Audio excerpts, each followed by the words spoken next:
It was a time of sadness, oh my heart, though I knew to love the better part.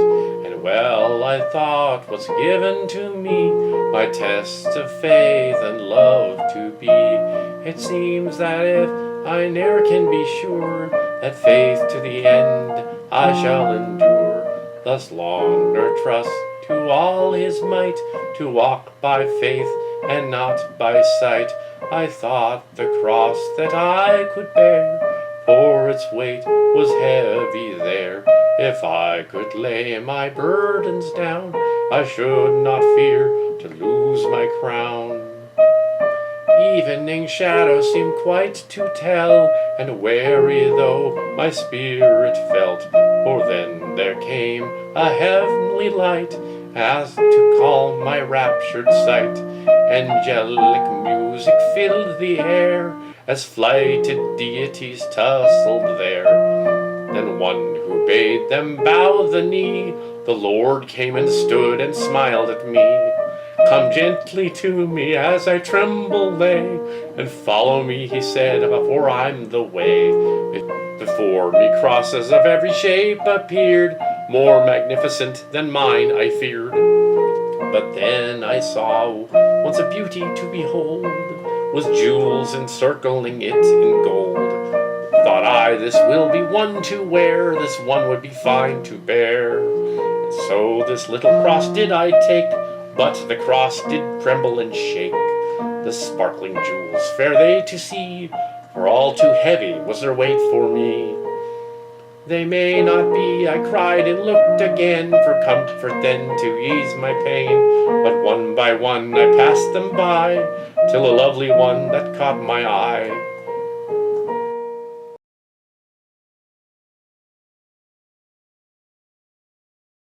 The buggy accident. Greenville, about 1900. When Estelle was about 4 years old, her older sisters got a new bicycle, and all the children took turns riding on the handlebars. Riding that day was Pearl Esther, and on the handlebars was little Estelle.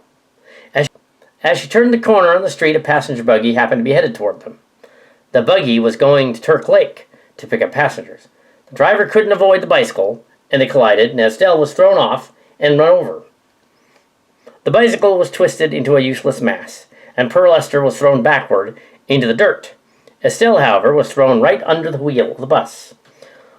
The road was soft and muddy, and the little girl's head was run over by the rear wheel and pushed down into the dirt. A passerby picked up the little girl and took her home, and Pearl Esther ran up and down the street screaming at the top of her voice, "I've killed my sister! I've killed my sister!" All of the neighbors came running up to her to see what had happened. Estelle had a concussion, and her head was so bruised, her eyes were swollen shut so badly, the doctor was called for another one to help, and they all had a consultation to see what the outcome of the accident would be. They agreed on one thing, and that was that they did not know if her eyes were injured permanently until some of the swelling subsided. The doctors decided definitely that it was a case of severe brain concussion. The doctors and the family felt dread and gloomy prospects. 3 days passed, and in that time Clarence had not changed clothes because he wanted to be at her side. He was still sitting by his little Estelle's bed, and whether he would try to get her up and leave for a few minutes, she would put her hand out to feel if he was still there. Poor Estelle was blind, and she knew it. She could not tell whether it was night or day, and whether she woke up, the first thing she would ask was, "Is it night or is it day?" And it seemed important for her to know.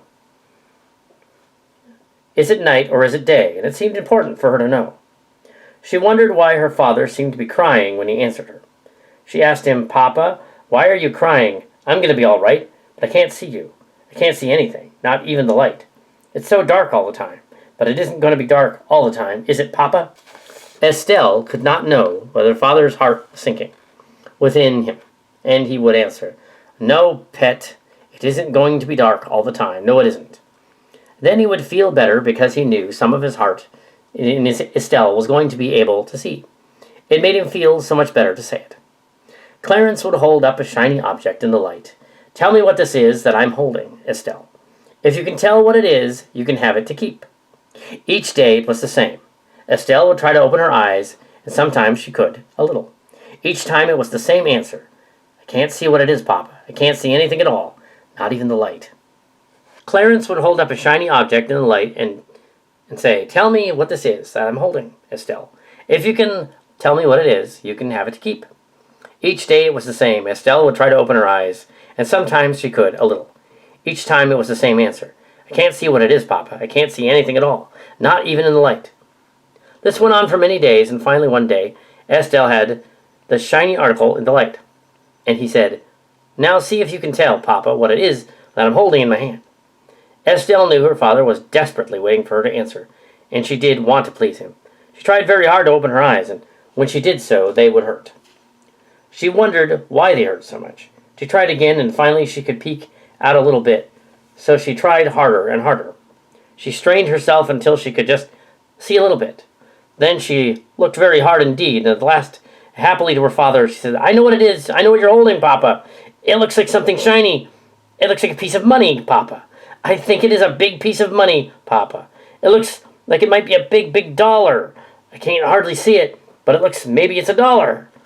Clarence was beside himself with joy, and he ran up to the little girl and hugged her, until they were both laughing and crying too. He said, my pet, you can see." Then he gave Estelle the dollar, which she held tightly in her hand. She kept it there every waking moment after that, and spent many happy hours looking at it when she got so that she could see a little better. This was the first anyone knew that Estelle was not going to be blind, and all of the family rejoiced.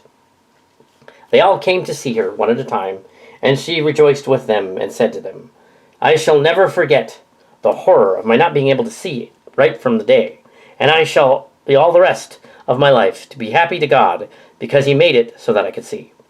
Although she was only 4 years old, she never forgot what she was temporarily blind, and the incident and the accident made a lasting impression on her mind. Whenever she saw someone who couldn't see, she felt very sorry for them, and she never ceased to thank God the rest of her life that she had her eyesight. Although Estelle had to wear glasses all of her life, she could see. The extra door. Greenville, about 1901. By 1901, the last of the 9 children were born. In 1897, Olive Lillian was born. And 2 years later, brown-eyed Ernest Leslie was born. So the birth of Mary Lucille, with a shock of red hair, was the last. Although the house was large, it was bursting at the seams. The years went on. The voices of children growing up became a cacophony. Quiet moments were rare, for there was always some activity going on. To aid in the care and upkeep of the house, the family hired on a hired girl, one after another, to help out. She was paid the sum of $4 a week, with room and board also. She was supposed to bake bread and clean the house and wash and iron and help with the food carrying. The house always had a hired girl. Everyone raised fruits and vegetables in those days because it was before refrigeration. Everyone raised fruits and vegetables in those days because it was before refrigeration. Canning at the Freeze house was a lengthy process, and everyone raised fruits and vegetables in those days because there was before refrigeration. Canning at the Freezes was a lengthy process involving all the children. The volume of canned fruit was large, and it consisted of 300 to 500 quarts of fruit every summer. Besides the hundreds of cans, there were several big crocks of dill pickles made. They could be kept and preserved to use later, or give to neighbors. One day, while the family was canning, Clarence came in to tell them about his day at one of his rental homes. "The O'Neill family sure is picky about their door being open." Lucinda was canning strawberries, which she did with pride, as she prepared them with skill, and was known for having nice, tasty strawberries. "Strawberries are the Free specialty," said Little Doll, who recently liked to be called just Doll. Sometimes they had so many of them that it was necessary to hire pickers. The pickers were paid 2 cents for every quart they picked. The berries sold for 10 cents a quart, or 3-quart boxes for a quarter. Finally, she asked, "How's that, Clarence?" "They have an extra door," said Clarence, "and they don't like having one. It's in the kitchen. I told them to prop up a chair against it to keep it open." "Do you have to rent out houses, Papa?" "No, but since I'm one of the few that do it, I can get more income. Carpenters get paid a bit more than before, A whole $4 a day. If you know, I work 12 hours each day weekly. Lucinda wondered, how much does a house rent for? Usually $7 a month, sometimes 18, although I've never been able to get that high. Well, you have your ideas and I have mine. I think we could get some more blackberries from the swamp slayer. Well, you have your ideas and I have mine. I think we could get some more blackberries from the swamp slayer. You think that the boys are up to a challenge tomorrow? Clarence wondered. After all, it was getting late, and there wasn't time to go out for the swamp. You think that the boys are up to a challenge tomorrow? Clarence wondered. After all, it was getting late. There wasn't time to go out to the swamps. One had to prepare to go out there, as they had to wear heavy boots and watch out for the snakes. That sounds fun, Papa, Daniel smiled. So Clarence took the boys out to pick berries. A stinky situation. Greenville, about 1902. The Freeze boys were always getting into trouble, especially Lee and Roy, who loved to go out on adventures pretending to be brave trappers or chiefs in the woods, or by the high flat river, or at Turk Lake. Lee and Roy spent many happy hours fishing and trapping. They made all the spending money they had by setting traps for mink, muskrat, and whatever they could ensnare into their possession. They trapped the animals, killed them, and skinned them for their hides. They cut boards and stretched the hides out onto them to dry. Usually there was these hides stretched out on boards plastered all over the barn in various stages of drying process. One day, when the boys were out scavenging in the junkyard for anything they might be able to sell for junk, they found a skunk family, just waiting, as they said, for them to get their hides. They succeeded in capturing a skunk apiece, and after killing them, decided to wait until they reached home before skinning the hides. The two boys came into town with a skunk each, hanging down their backs and tied around their necks. As they headed home, they were gleefully inundated with doors being closed, neighbors shunning them and running in all directions. They were so happy at having skunk hides to see that they never even noticed or thought of the odor they were extruding so magnificently.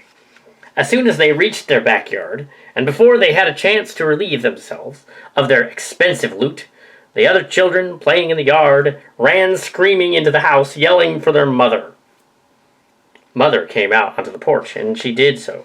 She saw that the boys, standing there so happily, unaware of the fuss they had made, she took one look at them.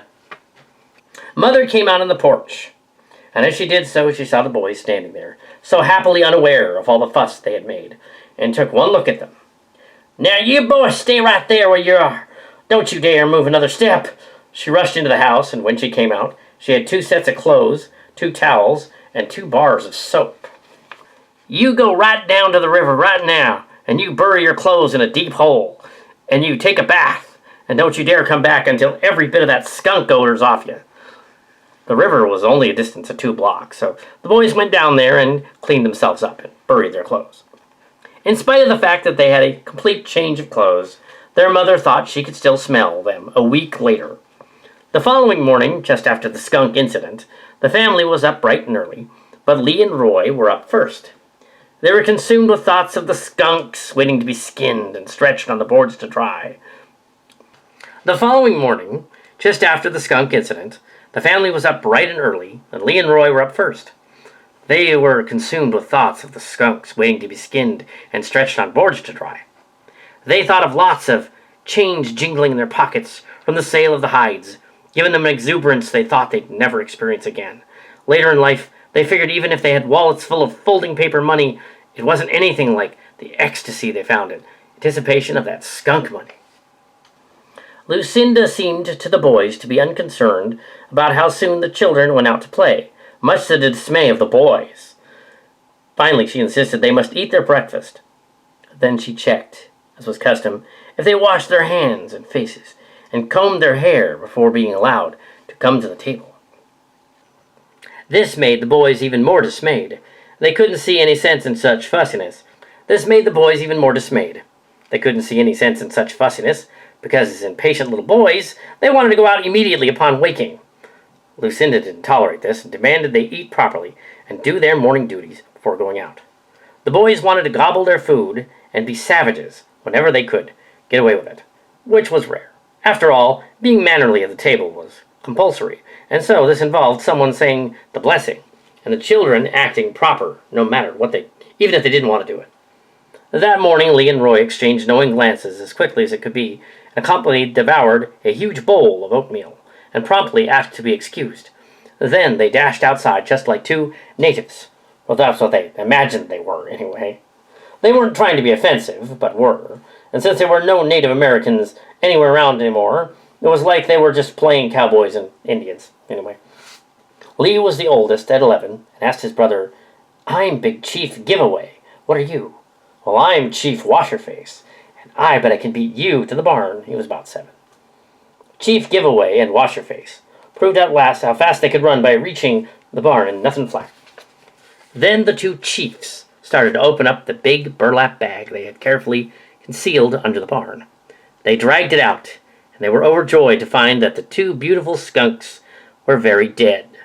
The boys knew that they would be dead, because they exterminated the animals the day before. Chief Giveaway pulled out a skunk first, and then Chief Washerface pulled out the remaining one. Like true natives, they'd forgotten their knives, and just as they made the first slice into each skunk, they were interrupted by a scream from Estelle. Estelle was almost 6 years old. She'd run out into the yard to play, and not knowing she was running into native territory, she came up upon her two older brothers unawares. "Stand back," Chief Giveaway yelled. "This here is native territory, and anyone coming here within 10 feet is to be scalped right now and fast." Then he began swinging the knife around and yelling, as though he thought a native would do. Ironically, it was so blood-curdling it might have just scared an actual native. Chief Washerface, not wanting to be outdone by a bigger and more bloodthirsty native, began swinging his knife and yelling too. Then he picked up the skunk and swung it around his head and hollered, "Stand back, Paleface, or I'll throw the skunk at you." "Stand back, Paleface, or I'll throw the skunk at you."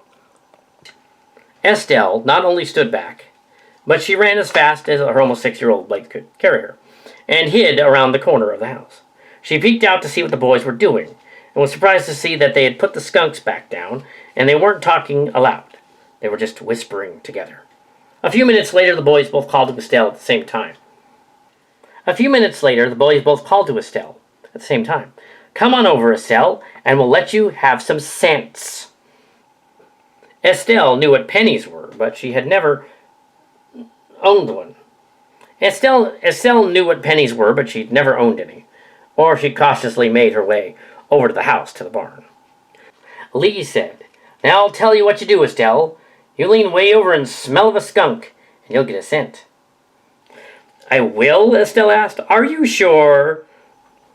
"Yeah, don't you believe me?" "I'm sure." "No," said Estelle flatly. Then she turned to Roy. "Are you sure I'll get a cent if I smell that skunk, Roy?" "Oh, sure," said Roy. "I guarantee you, and I don't... "Oh, sure," said Roy. "I guarantee you, and I double dare you, in fact. I'll double dare you, and if you don't, you're cowardly." Just then, Ruth happened to be coming down the street. She was a girl Lee's age. Estelle admired her because she had such nice clothes. She was a near neighbor and played baseball, and whistled, just like the boys, only she was better at it, and that was just wonderful to a little Estelle. "Hey, Ruth," called Lee, "come on over here." Ruth walked up to the barn and asked, "What do you want?" "Well," said Lee, "we both told Estelle she'd get a cent every time she smelled this skunk. But she doesn't believe us, and she won't lean down and smell one." Estelle looked up out of the corner of her eye at Lee, and then she looked at Ruth and saw that she was very serious when she answered. "Oh, she doesn't believe you, eh?" "No," said Lee, "but she will if you tell her." Estelle asked wistfully of Ruth, "Will I get a cent every time I smell the skunk?" "Oh, yes, you will, honestly, truthfully, and hope to die." Estelle looked carefully at the three of them, and then leaned over and smelled the skunk. "Again, again," yelled the boys, and they weren't satisfied until little Estelle leaned over and smelled that skunk at least 7 times. Estelle then said, "I've smelled the skunk, and I want my pennies." Pennies? Who said anything about pennies? The boys cried. We all said you'd get cents, but not pennies. And you have the smells, and they're cents. So that's all you get. Then they laughed and laughed, and so did Ruth. Estelle knew something was wrong, but not being old enough to know how to spell, she wasn't just sure what the big joke was. She did know she'd been cheated, and went crying to her mother. Mother came out into the yard where the boys were in time to see Ruth running down the street. She said, "What's going on here? And what's this all about making your little sister smell a skunk for cents? Really is a dirty trick. So every cent of money you get for those hides, you have to give to her. Don't you forget it." Nothing could hurt the boys more than losing good hard-earned skunk money, and it proved to be the utmost in punishment for them. When the skunk hides were sold, Estelle had some money to jingle in her little purse, and it was the first time in her life she was ever so rich. The big chiefs, no longer so big, went around the house in glum moods, with very sober expressions on their faces, for several days. Stuck in the outhouse. Greenville, about 1902. Ernest Leslie was Lucinda's baby boy, and affectionately her pet. He was 3. He was the only one of the children who had brown eyes. She was also called upon to take his part, because the older boys and their friends seemed to take a special delight in tormenting and teasing him, whenever it was expedient to do so. The older brothers would blame Ernest for everything. They would say he stole the cookies, or he gouged the frosting off the cake, or whatever they'd do to Ernest to, plausibly do it. The result was that although Ernest did a lot of things he shouldn't, he was blamed for many things that he didn't actually do. Only a few homes in Greenville had modern plumbing. Most of the dwellings were built, as was the Freeze house, without buildings in the back, alongside the barn, outhouses. Clarence had built his outhouse following the most careful laid-out plans. He cut small holes for the children to sit on, and large holes for the adults. One Sunday, Daniel, the older brother, had been told to take little Ernest out to the back. A few minutes later, the most unearthly screams ran through the air from Ernest and Daniel, with nearby, wildly looking for his father and screaming, "Ernest fell in the hole! Ernest fell in the hole!" Daniel explained, "Ernest climbed up that big hole and fell in." What a commotion it caused. With the hole being about 5 feet deep and only a small opening at the top to get him out, it seemed impossible to get him out. Clarence and Daniel were desperate and scared, wondering if they could get the child out before he was suffocated and died. They got a rope and yelled for the child to grab onto it, and they would pull him up. The feat of getting him out of the hole was quite an accomplishment, but it had been done, and such a mess they beheld. Poor Ernest was covered from head to foot with human excrement, and he was wildly crying. Half of the neighborhood, hearing the commotion, had apparently appeared as soon as they heard the screaming. Half of the neighborhood, hearing the commotion, had appeared as soon as they heard the screaming. The townspeople laughed when they saw Ernest, but the family didn't appreciate it at first. The family couldn't see anything funny about the situation, but the neighbors did, and it was the subject of conversation for many months. In spite of many subsequent scrubbings, the whole family avoided Ernest for days. Every time they passed by him, they would sniff him to see if he still smelled, and usually would imagine he did. Oh, God. I remember being told that story. That's pretty gross. That's very, very gross. In the ghost prank. Greenville, 1902. The Freeze boys liked to get into all kinds of trouble, as boys often do. One day, there was a shopping to be done, and bread to be boxed. Lucinda set the bread out and started out for town. She told the hired girl to just leave the bread on the back of the stove to rise, and she'd put it into loaves herself when she returned. Now, you don't make any sudden moves and spoil that bread. Go out and play, but don't fuss with the bread, she said to the boys. They said, "Yes, Mom." Daniel grinned. Lucinda turned to the left. When she was far enough away she couldn't hear them, the boys conspired to do something naughty. "I've got an idea," said Daniel to his brothers. "Let's get some of that bread dough for bacon and pull a prank." Roy smiled. "That sounds like fun. Here's what we're going to do." Yeah, Daniel explained. "Now, get the flour and the water." When Lucinda had finished her shopping, and started for home. She got to her street, and when she saw, stopped her. When Lucinda had finished shopping and started for home. When Lucinda had finished shopping and started for home, she got on the street and saw it was. When Lucinda had finished her shopping and started for home, she got to her street, and when she saw, stopped her right in the tracks. She couldn't believe what she was seeing. Coming straight at her were 2 bodies and 4 arms and legs and no heads. And the horrors drew closer. She still couldn't figure out what was supposed to be the heads.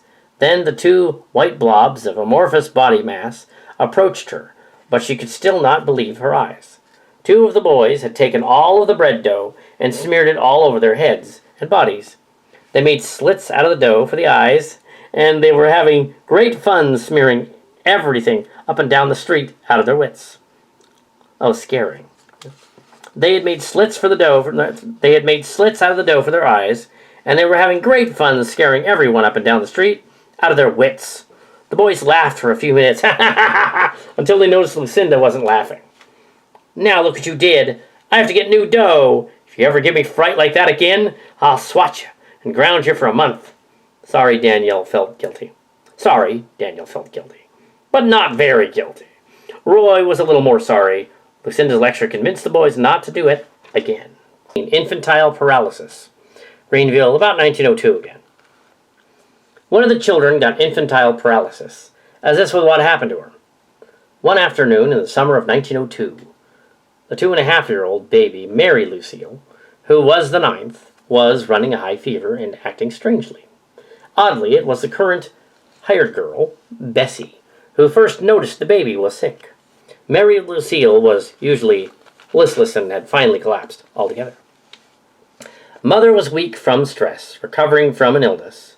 She could not help much around the house, but when the hired girl reported that there was a problem, she was alarmed and called for the country doctor, Dr. Beck.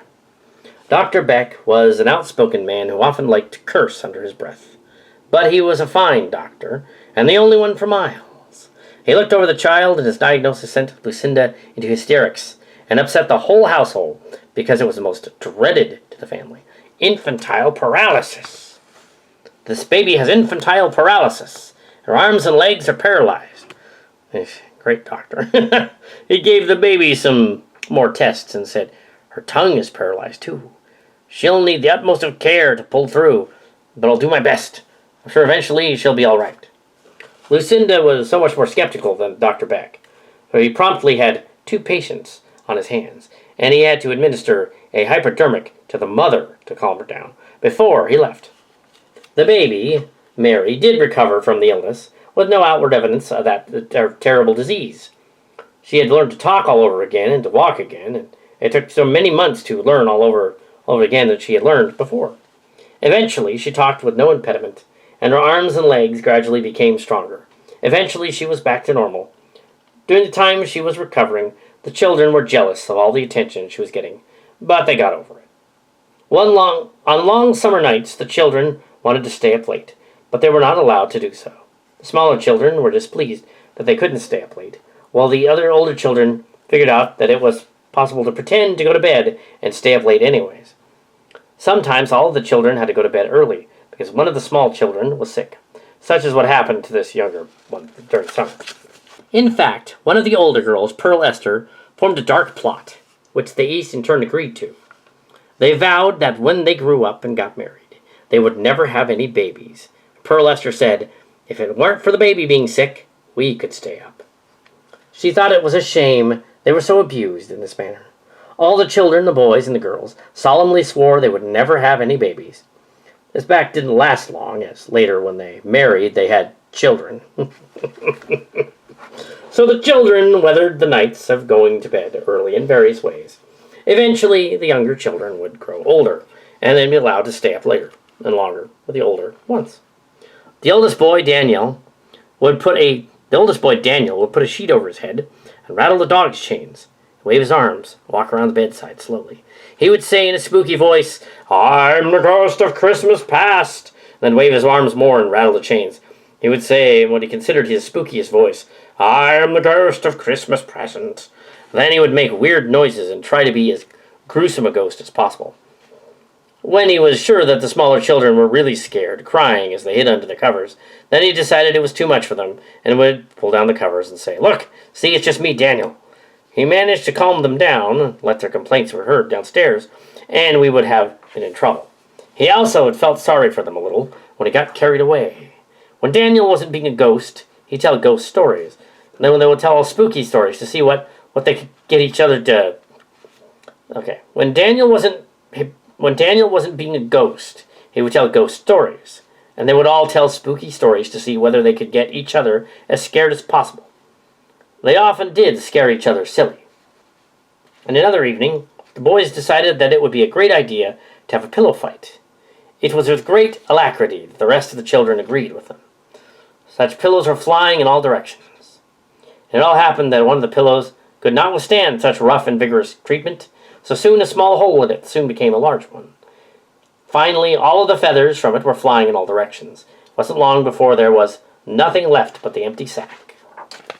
The children laughed to see the feathers flying and make believe it was snowing. And what great fun it was.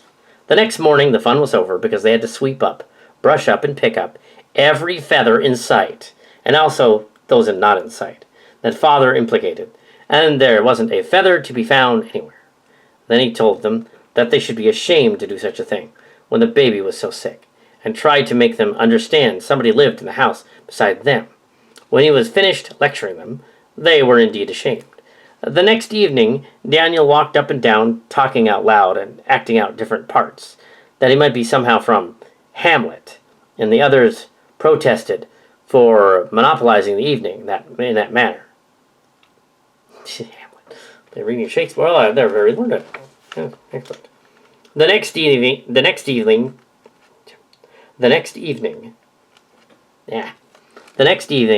Daniel walked up and down, talking out loud and acting out different parts. That might be somebody from Hamlet, and the others protested for monopolizing the evening in that manner, and he said, "I have to learn it for school tomorrow." "Is that what you learn in high school?" they asked. "No," he said, "but the old English lit teacher thinks she is the only teacher in high school, and when I get this learned, then she says we got to learn a lot of other stuff from King Lear and As You Like It, and I don't know that at all. I know better than you other children go to high school. That English lit teacher will be dead." Oh, the other kids all like, so one of the other kids says, "I hope before you other children go to the high school, that English lit teacher will be dead." God. The children all hoped that the teacher was gone, and Hardy agreed. Morbid thoughts seemed to come naturally to the children, and that night was no exception. The baby recovered, and the children got to stay up late again. They were more concerned with The baby recovered, and the children got to stay up late again.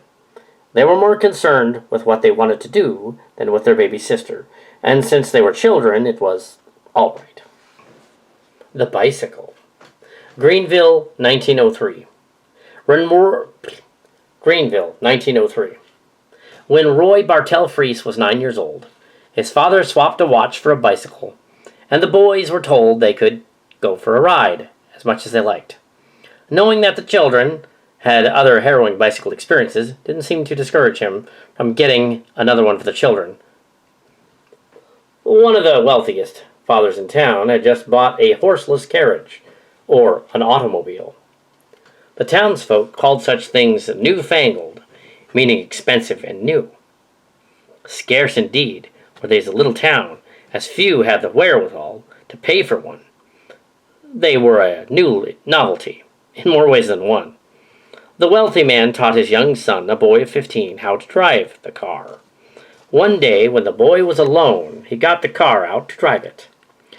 Rather uncertainly, Roy was riding his bike, but he was not sure about how to ride it and stay up. The big bicycle was too large for a boy with the short legs.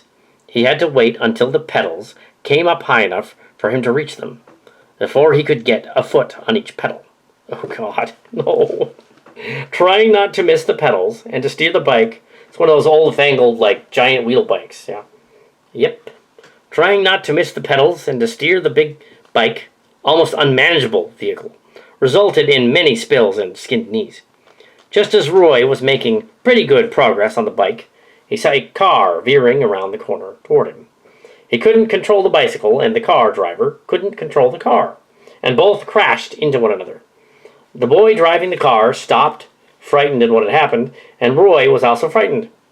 Both of them were crying. Then Roy discovered to his dismay that he couldn't stand up, and the bicycle was twisted, so was his leg, and it was probably broken. At that moment he felt almost as badly about the broken bicycle as he did his leg. A passerby took the both boys to the town doctor. Then the broken leg was set, and the fathers of the boys notified. The doctor found the leg at 2 broken places, and each boy was taken back to his respective house, where it was decided that both were reckless and at fault. When Roy was home from school with his broken leg, the teacher at school suggested that each of the 52 pupils write a letter to Roy and tell him they were sorry that he had to stay home. So they wanted to get him a present, and each pupil suggested a suitable present, and he was told to pick what he wanted, and the teachers would see that it was sent to him. Roy had a field day reading all of his letters, and decided that it wasn't such a bad idea, after all, to have a broken leg, even if it was broken in 2 places, and the doctor had said. He finally came to a letter written by a farmer boy, and it intrigued him the most. The letter said that at the farm he had a lot of beautiful big white rabbits, and he thought it would be a fine idea if Roy could like to have one of them. He would be ahead in 2 ways. He'd get the rabbit free, and then he could keep the collection money the teacher had planned to buy something for him with. The more Roy thought about having a big white rabbit, the better he liked the idea, so he promptly wrote his letter to the classmates and thanked them for all their letters. He said he would be happy to have a big white rabbit. A few days later, the teacher called after school, and with her was a very pleased little boy, carrying a cage he'd made himself, and it contained a big white rabbit. The teacher had her arms full of packages of various sizes and shapes, and when she came into the bedroom, she laid all the things on the bed, and with a very cheerful voice she told Roy,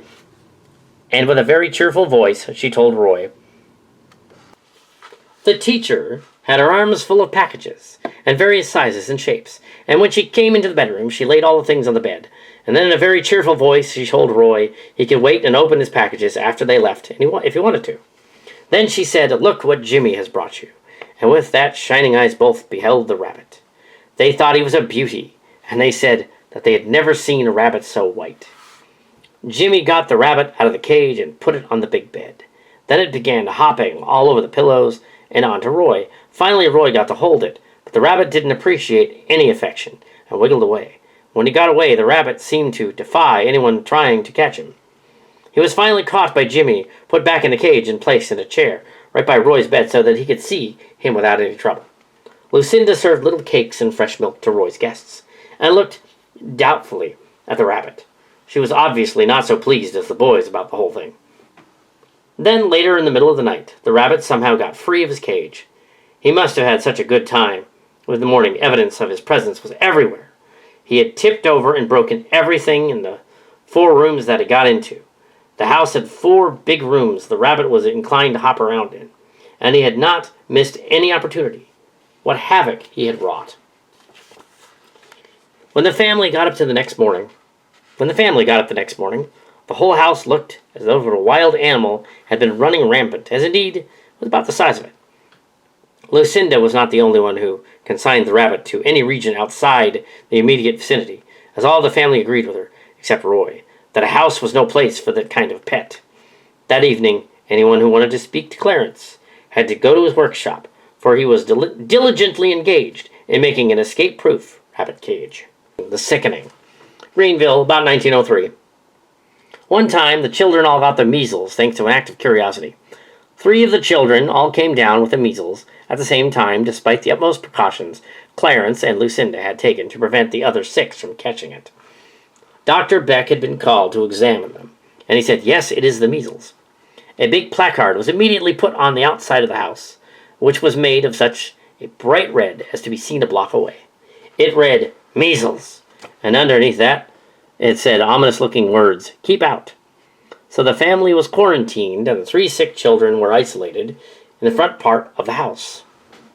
The sliding doors of the large dining area were tied shut, and every morning Clarence poured formaldehyde all around and admonished at the children, never untie the door and go in there, or they would all get the measles too.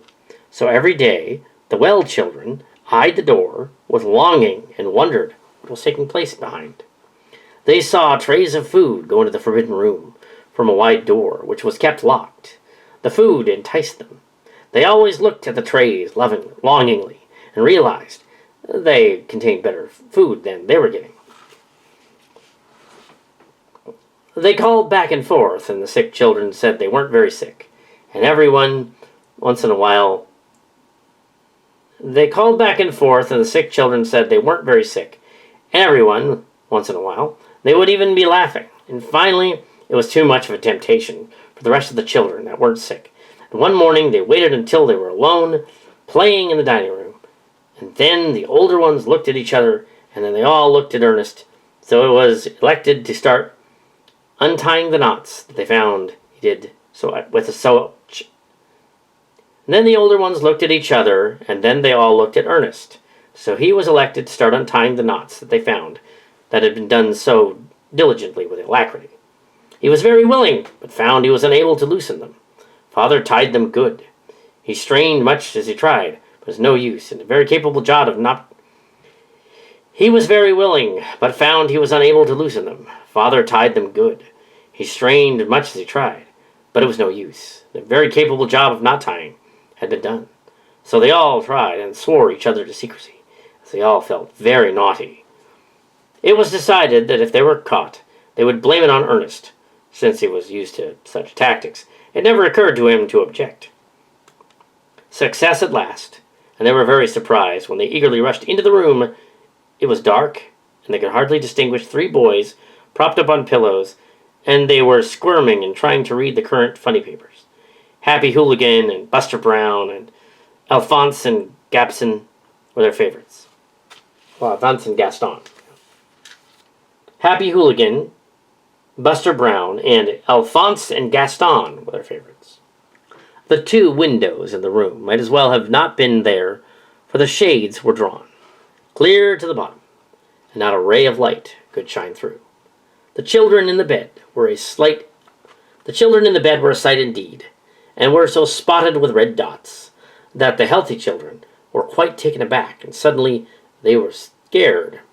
One by one they all filed out. They were all the same opinion that it hadn't been such a good idea after all to break in as they did.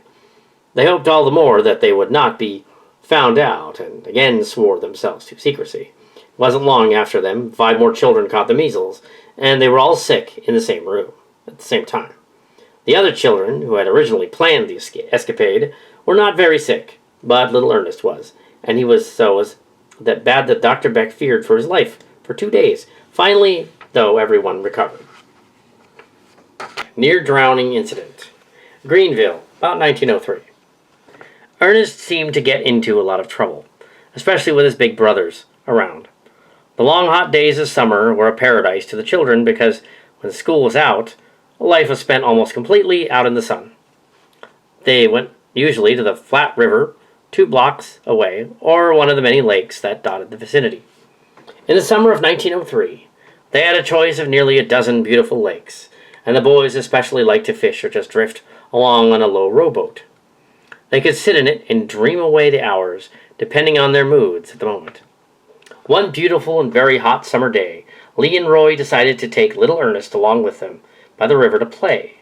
They usually went on their various jaunts by themselves, as they thought of Ernest most of the time as a pain in the neck and a nuisance. However, this day they were very graciously said that he could come along with them, and of course he very happily trotted along. He strayed mostly behind them, and none of them had the slightest idea of the dire results of the expedition. Everything was an expedition to the boys, and they explored all of the nearby woods, climbing the trees with the intent of robbing the birds of the eggs in their nests. They did it particularly because it was just fun to climb. They liked to catch turtles or fish or do whatever they were inclined to do at the time. This day, they decided that it would be a lot of fun to make a raft. When they started out, they had a hammer and a lot of the largest nails they could find along their father's huge keg full of nails. They let Ernest carry the lunch bag.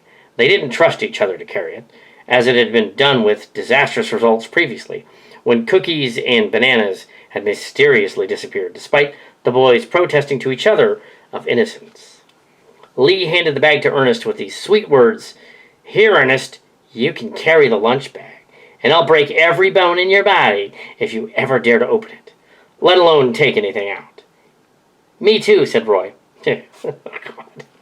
Ernest meekly took the bag, and he was consumed with curiosity as they walked along, wanting to open it tremendously. With every step, his stomach began to grow with hunger.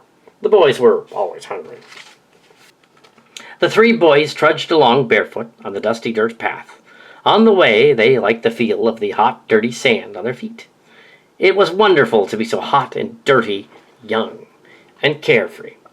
When the boys got to the riverbank, they quickly began to assemble all the logs for their raft and began putting it together. Lots of logs were floating along the shore, as years before, this had been quite a logging town. And the boys often heard the oldsters talk about the good old days when logs were floating down the river all the time. The boys didn't comprehend such a time. Since Ernest was only 4, he wasn't useful for anything, except to guard the lunch bag, so he did just that. When the raft was finished, the boys pushed and tugged until they got it into the water. Then they hollered to Ernest, "Come on, Ernest, we want you to bring the lunch now, and we'll eat it on the raft." They thought it would be fun to eat the lunch after they got to float down the river, and then they imagined themselves as explorers. They were never just boys, but brave men, for instance, like Daniel Boone or David Livingstone or somebody else, important like that. Someone had previously discarded an oar, and it had seen better days, but the boys used it when they went out on a boat. But that time they had a raft. The boys climbed onto this raft with the oar, and then helped Ernest get onto the middle of it. Immediately, Lee grabbed the lunch bag away from Ernest. It took the boys about 5 minutes to devour its contents, as Lee had dived into it as Lee had divided it into 2 equal parts. And then, very generously, he gave Ernest a cookie. As the 2 older boys munched sandwiches and ate a big banana and 2 or 3 cookies, they explained to little Ernest that they were only being kind to him. "Now, Ernest, you're too little. It'd make you very sick if you ate so much. We don't want you to get sick." Ernest was so used to such things that he didn't put up a fuss, and he knew by this time that it'd be to no avail. He loved his big brothers, and wanted to be just like them when he got big. One thing he especially admired about Lee was the way he took the legs off the big frogs and disintegrated them, and the way he pulled wings off of flies.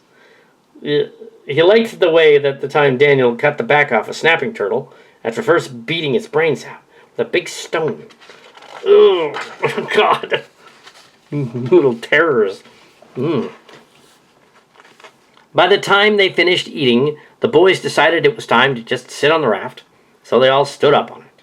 They loved the way the smooth, quiet river then felt, and they thought it would be wonderful to stay there forever and never go home. Suddenly, it became difficult to stand up on the raft, and when Ernest wanted to be like his brothers, and stand up on it too, he did nothing but wobble around and couldn't seem to make his bare feet stay where he wanted them to. The raft was wet and slippery, and so were his bare feet. He went over the side so quickly that neither of the boys could grab him to stop him from going. He just quickly, like a flash, disappeared and was gone, his cap floating away from the raft like a silent omen, being caught in the current as it drifted away. Roy and Lee were horrified and scared, and both began to scream as if their voices could be heard through the depths of the now dark and terrifying water. It was the first time the river had ever looked so foreboding and treacherous to them. They screamed, "Ernest! Ernest!" But for the reply, all they met with their gaze was the rippling of water, which was now circles of bubbles and unfamiliar noises, such as the gurgling and splashing of a tiny body struggling to survive. Roy was only 9 years old and could swim, but he knew he could never save Ernest. Lee was 5 years older and would be 14 in the coming winter, and although he could swim like a fish, as a rule, he wasn't sure he could save Ernest either. However, he took immediate command of the desperate situation. Then, without hesitation, he screamed for Roy to stay put, and he jumped into the water at the point at which the bubbles were rising. He dove down into the water and was seized with cramps for the first time in his life. eating the food beforehand was a bad idea.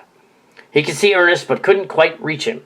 His pain was sudden and intense, and barely made it back to the raft. He cried out to Roy to keep screaming for help. Fortunately for them, a man was approaching. As he came nearer, he saw the cap floating in the water, and then he noticed the boys on the raft. He realized they were in earnest about their cries for help. As he closed in on the boys, they recognized him, and Lee yelled, "Hey, Ray! Hurry, hurry! Ernest is drowning!" The man on the shore proved to be Ray Shields. He was not only a good swimmer, but also a man of action, and he quickly took off his shoes and pants and ran to the water to swim out quickly to the place where he saw ripples in the water. He dove down in and found Ernest, who had come up, and then sunk down for the third time. As he was making for shore with a gasping Ernest, he shouted, "I got him! Go to the shore, quick!" Roy took the old oar and began paddling with it, but it was slow going, and Lee was in too much pain to be of any assistance. When the boys finally got to the shore, they jumped off the raft and ran to where Ray was tending to Ernest. Lee was feeling better by the time, and he was amazed to see what was happening to his little brother. Ray had no idea whatsoever what to do for a drowning boy, and neither did the two brothers. Ray reasoned that if water was inside anyone, the best way to get it out was to just hold up the body by the heels upside down. He figured if a person was standing on his head, then the water would just have to come out. Well, that's what he was doing with Ernest, holding him up by the heels, as the boys watched with fascination as water poured out of him.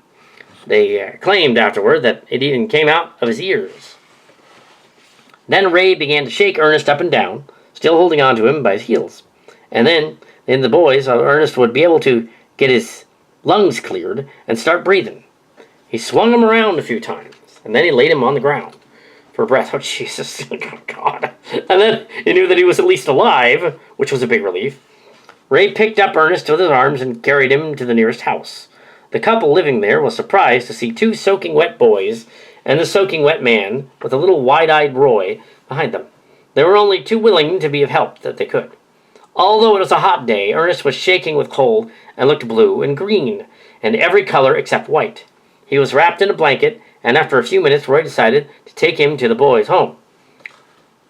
"We'll get your blanket back then later," he said. "Thanks for your help." Everybody knew that something was wrong when they saw Ernest. Being carried to the house, and it was at the time that all the house was filled with neighbors. Some wanted to be of service, and others were bursting with curiosity. As soon as Lucinda saw Ernest, she began to wring her hands and cry out, "Oh, my poor baby!" Everyone explained what had happened all at once. Even some folks and the other children who hadn't even seen it. It was always the case at the Freeze house.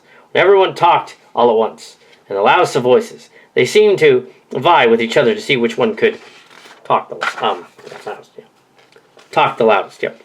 Until Lucinda protested that she couldn't hear herself think. It was such bedlam. Lucinda immediately had Roy run for Dr. Beck, and while she was waiting for him, she turned down the big bed downstairs and had Ernest put in it. Then she began to cover him because he was shivering. He thought he had the ague. Dr. Beck was always to the point and blunt, and his arrival assured the family. This was why the children all loved him, because there was never any doubt in anyone's mind of him, that he was very frank to tell you exactly what he wanted to do in no uncertain terms. They never heard anyone swear around the Freeze house. They greatly admired the doctor because he knew he was the best doctor in the world, and also because he could swear so beautifully, and he drank beer, and swearing and drinking were never allowed in the Freeze house. One of the neighbors of the Freezes was from Germany. Of course. One of the neighbors of the Freezes was from Germany, or Deutschland, where she heard what had happened, and she lost no time in coming over with a tall glass with something hot in it. As soon as Lucinda and the neighbors, Mrs. K, came in with this glass and smiled at her, she asked, "What's in the glass?"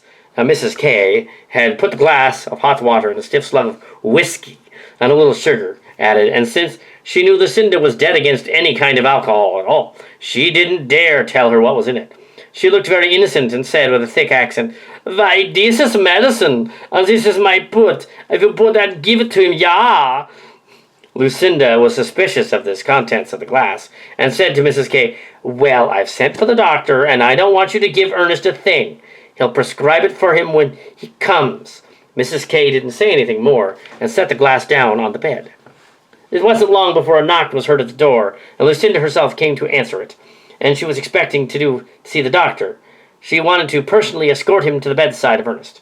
As soon as Lucinda left the room to go to the door, Miss K quickly raised Ernest's head of the big white pillow and poured the contents of the glass down his throat. She had to be quick about it as she was. Immediately, Lucinda Fries and the doctor walked in, and Miss K began to talk to the doctor in German. He'd also come from Germany, and their families were very close friends. She was quite upset because she couldn't understand what they were saying, but she noticed that the empty glass and interrupted the German conversation to ask, "What happened to the glass of whatever that was?" Oh, but Mrs. K said, "Oh, I drink it myself," she said. Then she had something in German that seemed to meet with the doctor's approval, and he beamed with pleasure and even went up to Miss K and said, "Good girl, good girl. Good Frau, guten Frau, ja, guten Frau." Yes.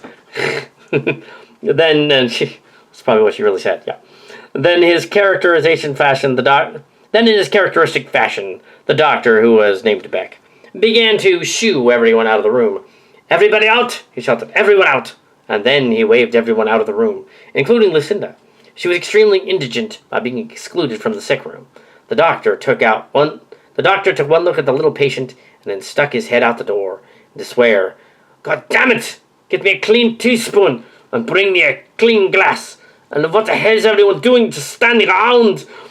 The boys wanted to be just like Dr. Beck when they grew up, and later on the porch, Lee said to Roy, when I get to be a man, I want to be just like Dr. Beck, and drink a lot of beer and swear."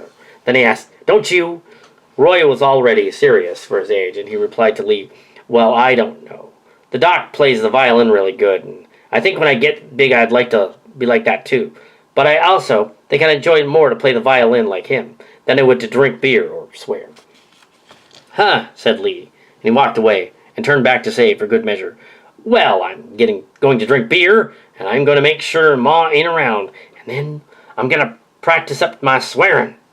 Later that evening, the children got to peek through the door at Ernest, and when they last saw him, he was lying peacefully asleep. He looked up small in the big bed, and for the first time in his life, next to Ray and Dr. Beck, he was the big hero of the day. Picking berries. Greenville, the summer of 1904. One hot summer day, the children decided to go off exploring on their own. Back in those days, children in Greenville were completely safe to go off and roam the countryside around town, as there was no dangerous wild animals and nobody would bother them. Estelle was about 8, Olive was 7, Mary Lucille 3, and Ernest was about 5. About 2 miles out, they came across a big patch of dewberries. The wild berries were black and tasted a little like blackberries. They grew close to the ground like strawberries. They were very hard to pick, as the children had to lean down to the ground to get them. They picked a few to eat, and then went on to the nearby farmhouse to see if the owners would mind if they picked the berries. The farmer's wife said, "We're so busy here and have far more important things to do than to think about a few berries. So if you children want to go ahead and pick them, we don't want them anyway." They were delighted and said they would come back on Saturday. A few days later, when the big day came, Lucinda packed a lunch for them and said, "Daddy promised to pay the children 2 cents a quart for all the berries you pick." The children each had exactly the same lunch, a sandwich, a cookie, and a banana. They started out at 8 o'clock in the morning with a market basket, holding over lunch, and a lot of empty berry boxes. Still, Estelle was the oldest in the group. Her mother told her that she was in charge of the jaunt and to take care of her siblings. In those days, children could just wander through the countryside and not worry about anything happening to them. All the way to the berry patch, they laughed and sang and talked over what they would do with all the money. The most money Estelle had ever had was a quarter, so at the time she was making doll clothes. "I'm going to buy 5 whole yards of baby ribbon for 1 cent per yard and a big spool of basting thread for 5 cents. And Ernest said, "I'm going to buy some fish hooks, but I bet you have to have $1 million to buy a rod and reel." I don't know. I guess so. Mary said, "I think it's terrible we children never have enough candy, so I'm going to get some. In fact, when I become a mommy and have children, I will be a millionaire too, and can have a barrel of candy when I just reach in and grab it anytime I want." That was the way things should be. Olive said, "I don't know what I want yet. I have so many things I need. I'll save it." The children finally reached the berry patch, and Estelle decided to leave the lunch basket under a big shade tree where they'd be eaten later. They each took an empty berry box and began picking the berries. They felt very important, and all the while were singing and laughing. The sun began to get hotter and hotter, and the children knew it would be up to 100 degrees in Michigan. They all decided to rest and go sit under the big tree in the shade and eat. As soon as they got to the tree, they looked down a hill and saw a good-sized pig pen with a lot of little pigs in it. They went down the hill to see the pigs closer. They didn't have any at home, and it was fun to watch them. After a while, they decided that they were starving to death and agreed that it was time to eat. Estelle carefully doled out the food, and then when they finished eating, it was put on the berries in the basket and left them under the tree while they went back to pick a few more berries before going home. The children no sooner reached the patch when they heard an unearthly scream, and Mary dropped her berry box and yelled, "A bee stung me!" The children had been told the best thing to do for a bee sting was to spit on it and then put some salt in it, and then it wouldn't swell so much. Ugh. The children didn't really know what to do. Then the children used plenty of spit and no salt, and the children used plenty of spit and no salt, and Estelle said, "We better go home right now." They dashed toward the tree, and then all screamed as baby sister was competition. Some way or another, those little pigs had broken free of the pen and had run to their tree. "The pigs decided to help themselves to our hard-earned berries," Estelle exclaimed. The children gasped in horror at the sight. The pigs had knocked over the basket, and all of the berries were squashed and scattered in every direction. Some were in the grass, and some were in the dirt, and a lot of them had been pushed down the hill by the pigs, who routed all over them with their snouts, and the berries were all wet from them. Estelle was so dismayed that she felt like joining little Mary with tears, but she assured them, "Let's scoop the berries up and take them home, so they'll know we picked them, and we know how many boxes we each picked, so we can still get our money." Mary just sat and bawled, and the rest of them scooped up so many berries as was possible and could get dirt and all. So the children left the home for Mary's bee sting. It kept swelling up, and more she cried. They were all tired and exhausted. When the children trudged home, Estelle placed the basket of soggy, dirty, wet pig snout contaminated berries on the table. The mother was the first to greet them, and said her mission was not seeking the berries, but attending to the bee sting. She had plenty of both spit and salt, and soon had her baby calmed down enough that she quit bawling. And then she looked at the berries and heard the sad tale of woe about the pigs. They thought she'd be upset, but no, she began laughing. Laughing was the ultimate of insults. It made Estelle mad for a little bit. Mother was the first to greet them. Their first mission was not seeing to the berries, but attending to the bee sting. She had plenty of both spit and salt, and soon had her baby calmed down enough that she quit bawling. Then she looked at the berries and heard the sad tale of woe about the pigs. They thought they would be upset, but no, she began laughing. That was the ultimate of insults, and Estelle was mad for a bit. Clarence came home and heard the sad story, and he laughed. "You children can have your money anyways. These pigs were probably just hungry and all." And Estelle said, "I don't think it was funny." Lucinda smiled, and she tended to the bee sting on the little one. "Well, it was funny. You'll laugh about it later, dear." Estelle supposed there was something funny after all. Estelle supposed there was something funny about it after all. And now you've just read a rendition of that funny story right now, over a century later. So there you go. It was funny. So. Storefronts. Greenville, 1904. Clarence Philip... I immediately screwed that up. Scene 21, Storefronts. Greenville, 1904. Clarence Freaks. Wow, what can I say his name? Scene 21, Storefronts. Greenville, 1904. Clarence Freese seemed to always be one step ahead of others, except for his children, especially when it came to eating. He worked in the summer months and brought home essentials for the family, as was his obligation. As the children grew older, it took longer to make ends meet. However, in some cases, Clarence could make ends for doing work, in exchange for bread, baked goods, or his favorite ice cream. Two of the food stores in town decided simultaneously to have new storefronts built. They wanted to have them finished before the cold weather set in. Clarence Freese was contracted to do the work, and he began at once. Clarence built the storefronts and had them all finished in time and shape for the owners. As his work was completed, and he was ready to hand them a bill for service, Clarence built the storefronts and had them all finished and in fine shape for the owners. After his work was completed, all was ready to hand them a bill of service, rendered. The owners both told him the same story. The first owner said, "Now I have a bakery here, and you have a rather large family. We can't get together, and you will take out the money and trade. I think that deal would be nice for the two of us. What do you think?" The other was a confectionery store that had ice cream of many flavors and all kinds of candy. Clarence loved ice cream and candy. So when the owner said, "Why don't I offer you free ice cream instead of payment? That way you can get to have all the ice cream you want all summer. You can invite your friends too." "I'd like that idea," Clarence replied. Basically, he's getting free work. It's like, oh well. Clarence began computing roughly how long it would take for him to get his money as the ice cream parlor. He knew that the back of the big ice cream sundae was 10 cents, so he could almost limitless free ice cream.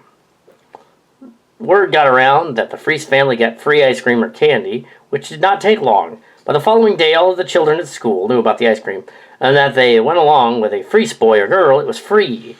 I bet they made. The children suddenly had friends they didn't expect.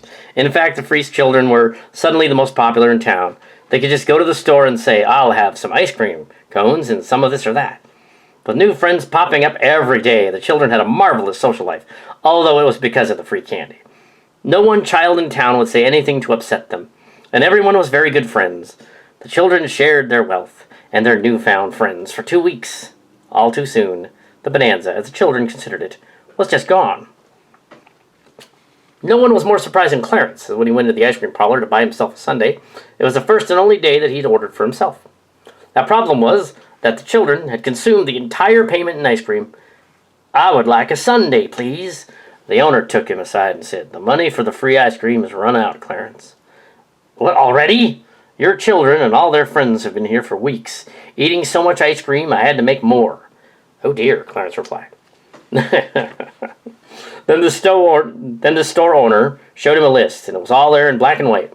Children from all over town had been helping themselves to the Freese tab, and it had run out. The itemized list was so long that it took several sheets of paper to fill it out, but Clarence had no way of checking. So he just took the owner's word for it that the money was indeed gone. "Well, I still want a sundae." "Well, that'll cost you 10 cents. He got a sundae, but he had to pay for it. A dime for it. At the bakery, things were not much better. Clarence went there to get some bread and pastries, but it turned out the children had been there too. The owner shook his head. "I kept some loaves, about a dozen, but the children had used up your tab." "Here too?" "Yes, sir. There's become real popular lately." It was true. The Freese children were just as popular at the bakery, that every child who knew them had a great craving for cookies and cinnamon buns. The children were just too happy that they could help satisfy their appetites, and those of their friends. It seemed that the children were eager to eat everything in sight. Clarence didn't care as long as 12 loads of bread were held for him every Saturday. Since bread was 5 cents a loaf, and cookies were 10 cents a dozen, it meant that a lot of bookkeeping for the baker. The list increased daily. Every Saturday night, Clarence Freese called for the bread, and every Monday morning, there was not a crumb left. The family had to have pancakes for breakfast on Monday mornings because of this. The Fancy Lady is a Ruse. Greenville, 1902 to 1906. This is the story of the Freese family's visits with a girl named Annie Sterling, who was quite a sight to see. Lovely blonde Annie impressed them with her fantastic stories. The Freese thought Annie was the most gorgeous creature they had ever met, and the most wonderful. In those days, anyone who looked and acted proper and wealthy was considered so by the Freese family. It was so impressive in those days to have fine clothing and appear well-to-do. It all started 4 years earlier when the four oldest Freese children, Dan Porter, Pearl Esther, Elva, Doll, and Lee Oliver, were all teenagers and had gone to a party. The party was at the high school, and one of the girl students brought her cousin to the party, who was visiting her at the time from Grand Rapids. Anne was introduced to the four Freeses, and they at once took an immediate liking to her. And Pearl was almost awestruck at the first glance. They had never seen anyone 14 years old or so elaborately dressed from head to toe. Annie was something to see.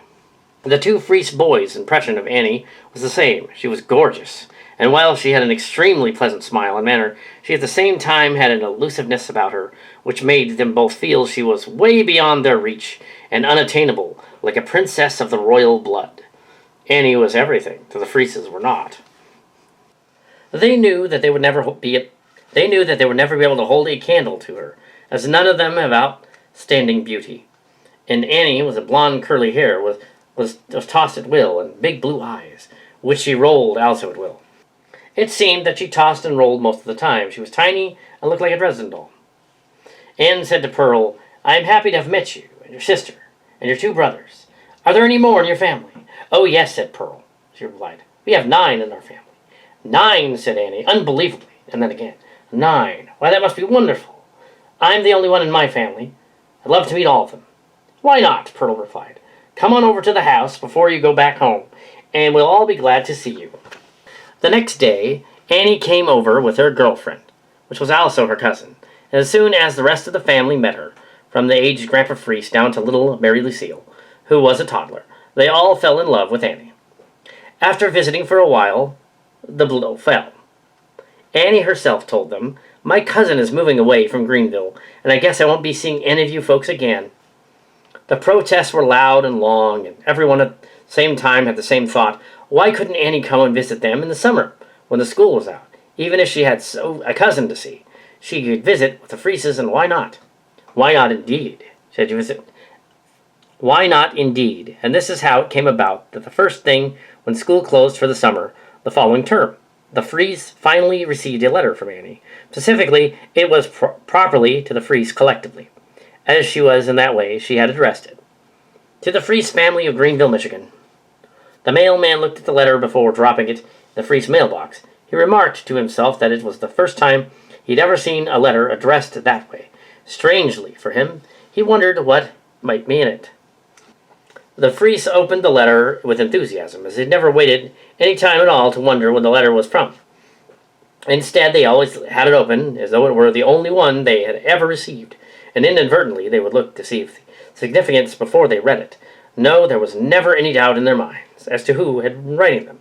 Annie's letter was exactly like her, dainty and appealing. It read, "Dear wonderful Freese family, I would so much like to come and visit you, and now that the school is out, I should like to know if it's all right if I come right away. I can make a short visit. I can only stay a month, so as long as my folks will be touring in the West. Please let me know if the standing invitation is still standing. Love to all of you, Annie." Since Pearl Esther had met Annie first and was the same age, she felt as what up. Since Pearl Esther had met Annie first and was the same age, she felt it was up to her to mail a reply. Although the whole family had a conference, and they all agreed that it was the most wonderful thing in the world to have Annie visit. The day Annie Sterling was to arrive was such a great flurry of activity over that it was a priceless person was coming. No one was a princess. The day Annie Sterling was to arrive was such a great flurry. The day Annie Sterling was to arrive was such a great flurry of activity, as if a princess was coming. No hand was idle, and everyone pitched into clean and polish and shine until the house inside and out could meet a critical eye. It was the first time in history that the lawn had ever been mowed without protest. With all was in readiness, each criticized the other until everything was in perfect vigor and love could make it. The distance to travel from the railroad station to the house was only 5 blocks, but the family decided nothing was too good for Annie, and they would meet her with the surrey. Horse and buggy. The horses were never hitched to the surrey with a greater will, and it was decided that Daniel, Lee, Doll, and Pearl would meet the train. On that way, the air was filled with expectancy, and the sun never did shine brighter on that day, or seem more perfect. Just before the train pulled in, Daniel turned to Lee and said, "You know, I'll bet even our horses will be impressed when they see Annie." Lee thought that Daniel had lost his mind, and wasted no time in saying so. "You might be nuts," he said cryptically. That was a very mild statement for him. Later that evening, the 5 girls of the Freeze family, Doll, Pearl, Estelle, Lillian, and little Mary, were crowded around Annie's suitcase to watch her unpack. Never before had they seen such an array of finery. Since most of their underwear was made of flour sacks, they had often wondered if each was ruefully, "We have to be careful when we bend over, or people would see gold medal across our rears." Not so with Annie. She had yards and yards of silk on all of her underthings, and wonder of wonders, she had a pair of black lace pants. It was the first time any of them had ever heard of black ones, and they certainly had never seen any made of lace. When they oohed and awed about each thing Annie extracted from the depths of her large suitcase, Annie just laughed and was very nonchalant about it all. She did say, however, "All of my things are from Paris, France." And no one doubted her for a moment. She might have been just amused that she had the smaller girls later playing a game that they'd made up. It consisted of turning around and around in the chairs and singing, "Annie's pants are from Paris, France." Yes, Annie's pants from Paris, France. It was sung pianissimo, which is unusual for them, and they felt very naughty. Each summer, the lovely blonde Annie Sterling spent time at the Freeze residence. Her visits became longer, and by the 4th summer, she was 18. It was the last summer with the family that Annie had been invited to stay the entire summer vacation of July and August. Her letter in June had been typical. "Dear adorable Freezes, the last 3 summers I have stayed 4 to 6 weeks at your lovely home, and this summer I should like to stay the full 8 weeks. My folks will now be touring the continent, and will be gone exactly 8 weeks. Please let me know if you're right, as my folks would like to make their plans for their tour without me. Love you all, Annie." As ever, the Freeze family was collectively happy that Annie was going to spend the summer with them. The first big night of Annie's arrival, the 5 girls were again watching breathlessly to see all Annie's new finery. By now, they too had less sturdy material for their unmentionables, but never ever would they be able to complete. By now, they too had less sturdy material for their unmentionables, but never were they ever going to compete with Annie in that regard. All of the yards and yards of lace sewed onto Annie's things were done by hand, and she still insisted that, as usual, that her things were handmade in Paris, France. She went on at great length at this time to explain about her folks. "They're going to tour the continent. Isn't that wonderful?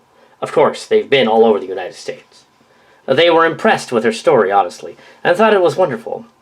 Since none of them had ever been farther away than Grand Rapids, they thought Annie's folks were nothing short of millionaires. They never ceased to be amazed she came from such a wealthy family. How come she was so sweet and unassuming? They thought millionaires must be extremely rude to everyone, high and handsome, and couldn't imagine them being civil to a poor person. The Freezes had never seen a millionaire, and never expected to, and they had their own ideas about how they behaved. After 4 years, they still were a bit in awe of Annie, and very much in love with her too. After 4 years, there still was a bit in awe. After 4 years, they still were in a bit of awe of Annie, and very much in love with her too.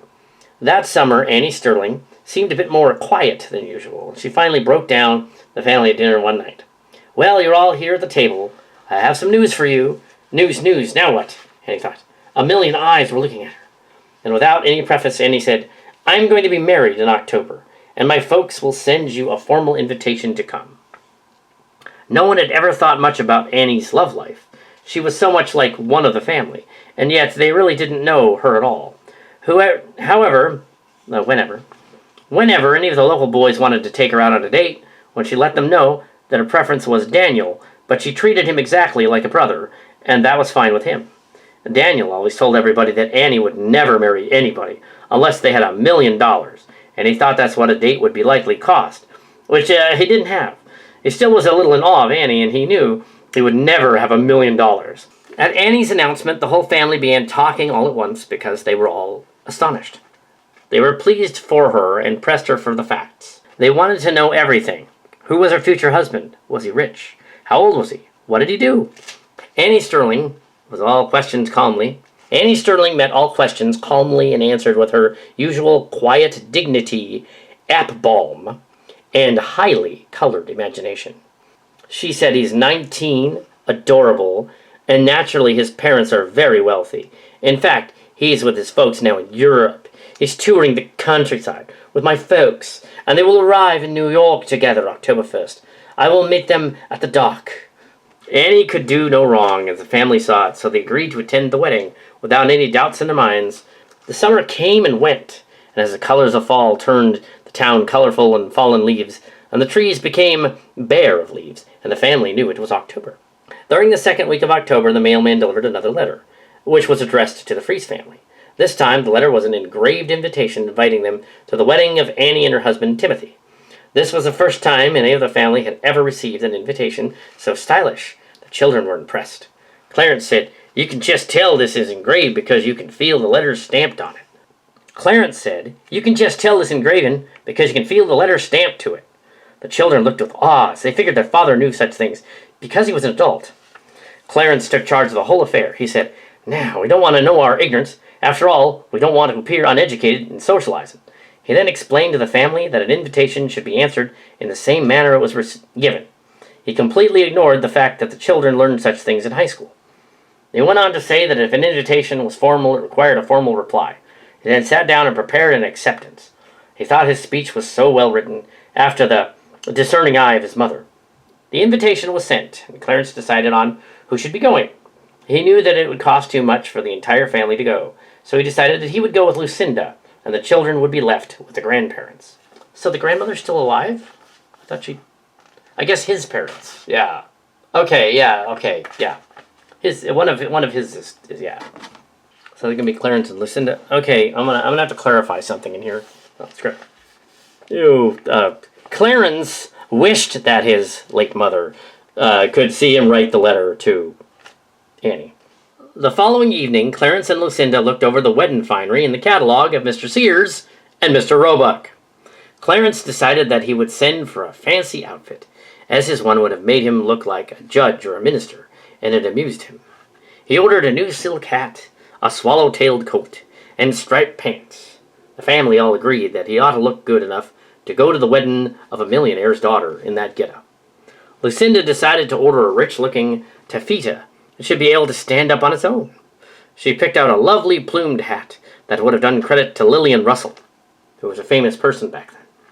The person was a stage actress and fashion magnate of the time. After the orders were completed, they had to decide on a suitable wedding present. Sears and Roebuck were pursued again, and what Clarence would think was suitable, Lucinda would reject. "We can't give that to Annie." It was decided that anyone that didn't look fancy wasn't proper for someone as impressive as Annie. Finally, they decided one morning they would give them dishes. Even though the catalog called them morning dishes, the family didn't know what it meant, but it sounded important. Lucinda liked collecting dishes in containers from auctions whenever business of hotels closed in the area. The Fries dishes were therefore hand-me-downs and not anything special. When Annie came to visit them, Lucinda would put out her best dishes. Clarence wrote the order for the fancy dishes and had them sent to the Sterling's address in Grand Rapids. So they live in Grand Rapids. A few days later, the large packages arrived containing the new clothes for the wedding. Lucinda eagerly unpacked them, careful as not to damage the outfits. It was quite an occasion. Lucinda couldn't wait until Clarence got home to try to get her finery, and she immediately put on her new fancy, well-plumed hat. Everyone laughed and said, "Now how in the world can you get your dress on when you put on that hat first?" So then the hat came off and things were put on in their proper order. Lucinda felt like a picture in a book, and she looked very elegant. When Clarence came home, he too was eager to see and try on his outfit that he had selected, while the children waited to see them all dressed up. Clarence came out with his fancy suit and his new tall silk hat on. The children all thought he looked like a minister, and he said, "Well, I guess the old millionaires won't have anything on me." Just for good measure, he had the children hunt all over until they found his grandfather's gold-handled cane. And then he paced up and down the house, pretending to twirl his cane and carrying gloves at the same time. He never wore gloves in his life, but he said that he wouldn't be seen at a wedding without some. And he made out with When he made out the order for the gloves, he didn't check the size, and the gloves were just for his pocket. He didn't intend to wear them. He laughed to himself when he wrote his orders and wondered if Mr. Sears and Mr. Roebuck would have any thoughts when they saw it. The day of the wedding finally arrived, and the Freese took on the morning train to Grand Rapids, which was the big city. Since there was no time to dress after they arrived, they had to dress up before they left home. Clarence didn't care, as he thought it would be fun to fool the passengers into thinking that he was a big shot when he got off the train. Lucinda demurred more because she was afraid that she'd be messed up en route. However, it just wouldn't do for one to dress up and not the other. Anyway, they would arrive just barely in time to meet the family and have a few minutes to chat before the scheduled wedding. The wedding and reception was both held at the bride's parents'. As soon as they reached Grand Rapids, the Freese took a taxi and went to the address given them. When the taxi stopped at a rather dismal and decrepit house, Clarence thought it to be a mistake, and checked with the driver. He assured him that that was the correct address. A tall and rather brusque man greeted Clarence and Lucinda at the door. Then they were brought to the parlor and introduced to everyone around as Annie's friends from Greenville. The man said that he was Annie's father, Chet Sterling, and appeared to have her grace and manners, but we got used to the folks. However, he looked nothing like her. A few of the guests told Clarence that he thought he was a minister at first, but it was no wonder because he took a bit of a glance to see that Clarence Freese was the only one among several associated guests who were dressed up at all. It was the same with Lucinda. No one surpassed Lucinda Freese's sartorial splendor. She didn't know whether to be amused or angry. She finally decided to just make the best of things and let it go at that. Lucinda saw a lot of anxious fluttering and scurrying about that day. Annie's mother, Esther Sterling, finally appeared from the kitchen and appeared to be extremely flustered. She looked exactly like her daughter. She was dressed in blue lace. There was a very nervous young lady who was playing the wedding march, I'm assuming on a piano. She wore a very frothy dress with a lot of tuffle. The piano was old and out of tune. Ooh, ouch. Nothing like an out-of-tune piano. Clarence and Lucinda were totally astonished with the flurry of activity and the obviously disheveled lack of elegance in the Sterling showed. Annie had come down the open stairway in the arm of her father, and everyone looked with her in awe. She was like an angel dressed in white, and all the drama of the wedding preparations melted away for a moment. The groom was plain-looking. His name was Timothy Forrest, but he said nothing to Clarence or Lucinda. They did not recall anything he said upon their return. Clarence figured that Annie's folks didn't exactly lie to them. Annie was the one who lied, and made up all those stories. Once the air was cleared, he felt better about it, although he could tell Lucinda was just itching to complain about the whole time.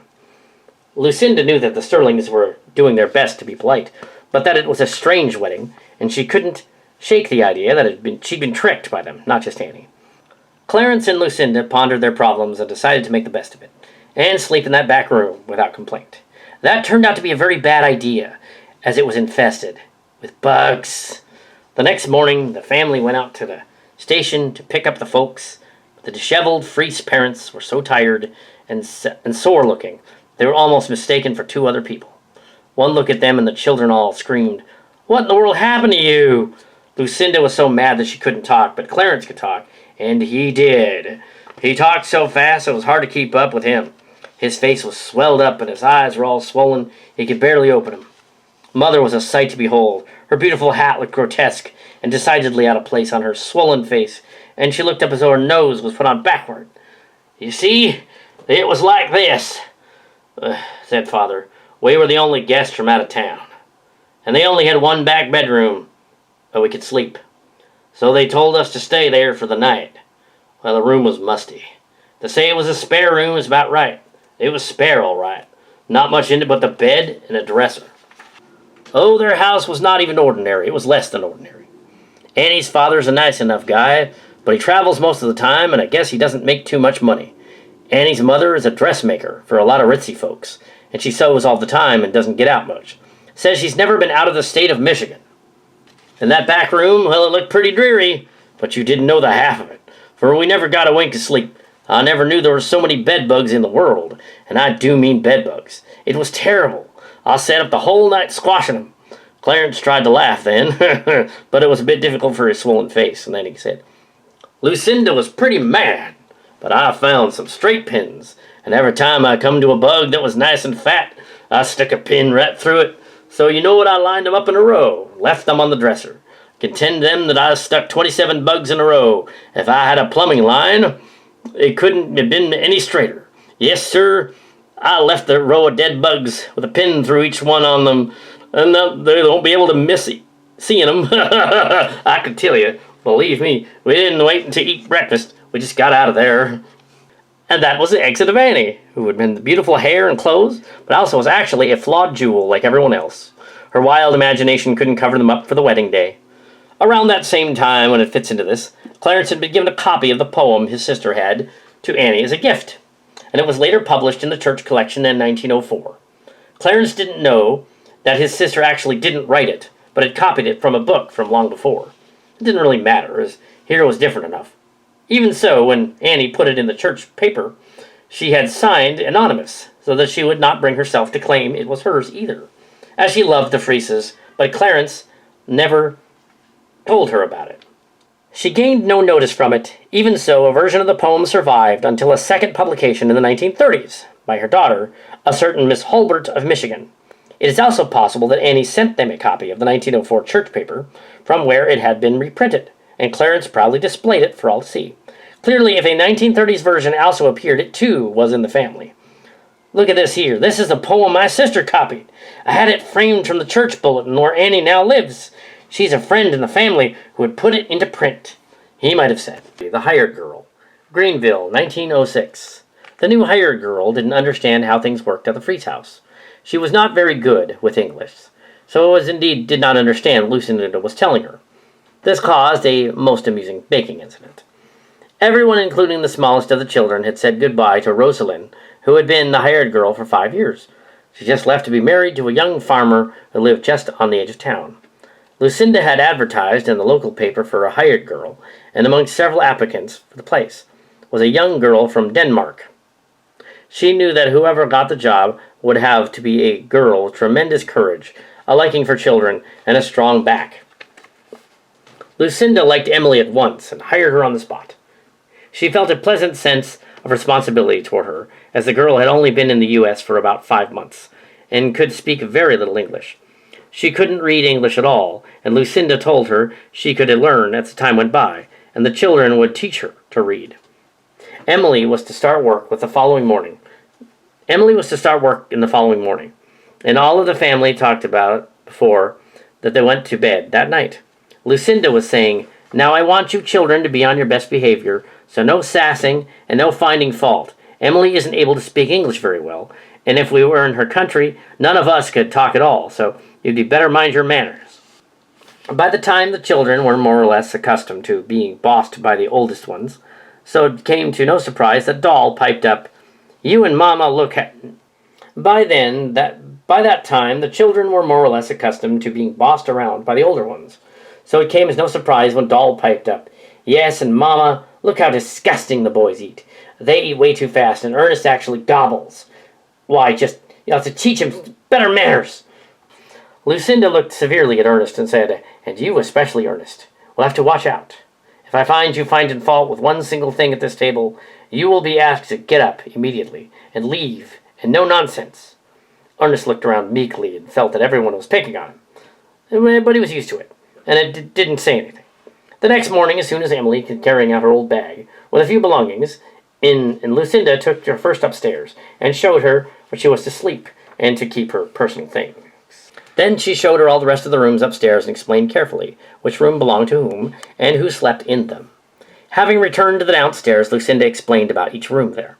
After that, they went out into the yard, and Mother showed Emily the large vegetable garden and all of her flowers and made special mention of the rows of beehives. "These beehives are all around the raspberry bushes, but you needn't worry about them. If the bees are left alone, they leave you alone. Anyway, the children picked up the berries, so you'll never be expected to do that." Lucinda then took Emily into the main kitchen and showed her the big cupboard Clarence had built, where everything was kept. She kept a big kitchen cabinet, which she called the baking cabinet, and was used mostly for convenience of baking pies and cakes and other goods. She opened all of the bins and cupboards and showed Emily where everything was.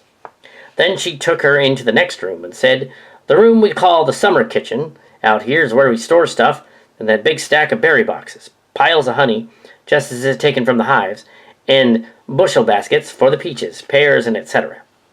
In the winter, this room is like an ice box, and that's exactly what it's used for. Everything here freezes solid, and we keep meat out here all winter. Rabbits, beef, pork, eggs. My husband usually buys a side of beef and a whole hog and gets lots of rabbits and fish." Oh, etc. I should probably say that better. I'll say that again. In the winter, this room is like an ice box. That's exactly what it's used for. Everything here freezes solid, and we keep most of it all winter. Rabbits, beef, pork, etc. My husband usually buys a side of beef and a whole hog and gets lots of rabbits and fish. Whenever we want beef for dinner, my husband takes a cleaver, a big sharp knife, and a saw, and he saws and cuts it by the stove and thaws it out. You won't ever have to cut the frozen meat, as that's my husband's job, and he always expects us to do it himself. He won't let the boys do it, as he thinks no one can do it with the safety he can. And anyway, it's just pretty hard to cut off a piece of solidly frozen meat. Since it was summer, Emily wondered why she was told about what happens in the winter. But she didn't seem to indicate that the conversation was unusual. She only understood about half of what was explained anyway, since her knowledge of English was so vague and limited. She kept nodding her head and indicating that she understood what was being said to her, and that was sufficient. "You won't have to do any washing," Lucinda went on, "because I has the same washing woman for 7 years now, and there's no reason to believe that she won't be washing for 7 years more. You will, however, be expected to do the ironing, and I like to have that done exactly every Wednesday." "And now," said Lucinda, "we'll get down to business, and I'll tell you exactly what you are to do. First, and right now, you will go upstairs and make the beds. That is all you will do, just make the beds. Understand?" Emily nodded and plodded upstairs. Lucinda was so afraid she wasn't sure what she was going to do, that she plodded right upstairs after her and showed her what she was to do. She pointed to the unmade beds, and Emily seemed to get the idea. She just began to make them up, and when Lucinda saw that she knew what she was doing, she just quietly left and went downstairs until Emily should come down. As soon as Emily came downstairs, Mother said to her, "Now all you have to do the rest of the day is to make the dinner, do the dishes, and then you can have the rest of the afternoon off. You just have to make supper and have it ready by 6 o'clock. Then you'll do the dishes, and then you are done for today. Understand?" Emily nodded. Lucinda went out and got the little wind-up alarm clock and pointed to 12 o'clock noon. "That," she told Emily, "is when we have our dinner. I want you to fix baked beans, baked potatoes, and sliced tomatoes, and then—" Lucinda stopped and was worried. Did Emily know how to make apple pie, she wondered? She showed Emily the 6 pie pans and all the apples and asked Emily, "Do you know how to make apple pie?" Emily just nodded, but heard and indicated she knew how to make pies. Lucinda explained to Emily that she had a certain pan she always used to make the beans in it. It's behind the door, she said, and it's a big round pan, and it has a hole in each edge and hangs on a nail behind the door. She just pointed vaguely toward the door, but Emily just looked at all those apples to be peeled and nodded at her. Just before Lucinda Fries left the kitchen, she called out, "Now another thing, Emily. The other girl left a bit of pie dough. You can add that to your dough, as it's very good dough. And we just had it there yesterday. It's all rolled in a big ball, and it was in a cup." But she didn't tell Emily was that the other most identical ball was in a saucer on the first shelf. When Emily found both balls, she put them in the pie dough, and while the ball of stuff on the saucer didn't look exactly right, she thought she'd use it anyway, or thought it must be pie dough also. Emily had 3 hours in which to fix the dinner, and she began to peel the apples, while the beans were boiling. It was the largest kettle of beans Emily had ever seen in a private home, and it was wondered how many were in the family. They must have had 3 or 4 pounds of beans. Emily decided that she also noted the big slab of salt pork on the kettle. They must have had 3 or 4 pounds of beans, Emily decided, and she also noted that the big slab of salt pork on the kettle. It must weigh about 4 or 5 pounds, too. She was going to cut it into strips when she got ready to bake the beans, and cut the salt pork in rows across the top of the pan. When Emily got ready to bake the beans, she couldn't for the life of her find the pan they were to be baked in. She looked behind the door of the baking cabinet and noted the pan there on the nail. Then when she opened the door to the summer kitchen, there was a slightly larger pan of the same general size and shape until it too was hanging on the doornail. Emily took the pan off the nail from the summer kitchen door and noticed it looked rather dusty. She scrubbed and scoured the pan, and all the while she was thinking it looked like an awful big one to bake beans in. At 11:30, Lucinda came to the kitchen and told Emily it was time to set the table. She said, "There are 12 to eat, my husband and I, and 9 children, and you and I make 12. It became 12 o'clock all too soon, but Emily observed with satisfaction at the row of 6 nice-looking apple pies. Now she opened the oven, and the beans looked as delectable brown, and the fork, which she barely pushed into the potatoes baking, went right through. Then she knew that they were all well done. The family began gathering into the dining room, and they saw the table all set and the dinner ready to eat. Emily had not set a plate out for herself, so Lucinda went directly to the kitchen and said to her, "Now listen, Emily, you're not going to sit here in the kitchen by yourself. You just bring the plate setting, and you're going to eat with us. We want you to feel like one of the family.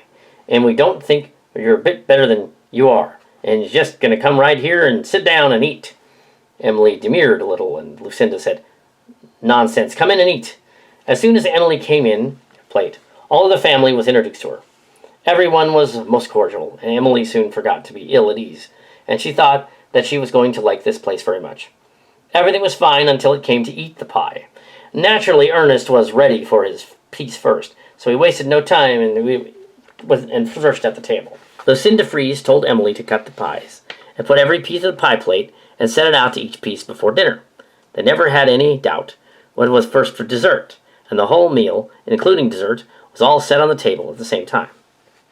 She always thought such a big family, and it's too much to do, to be fussy about serving in courses and meals. She used to say, if the Queen of England came to eat, she would serve the same way. Everything on the table at the beginning of the meal. Mother knew it was the most remote possibility in the world, but it was a favorite expression of hers.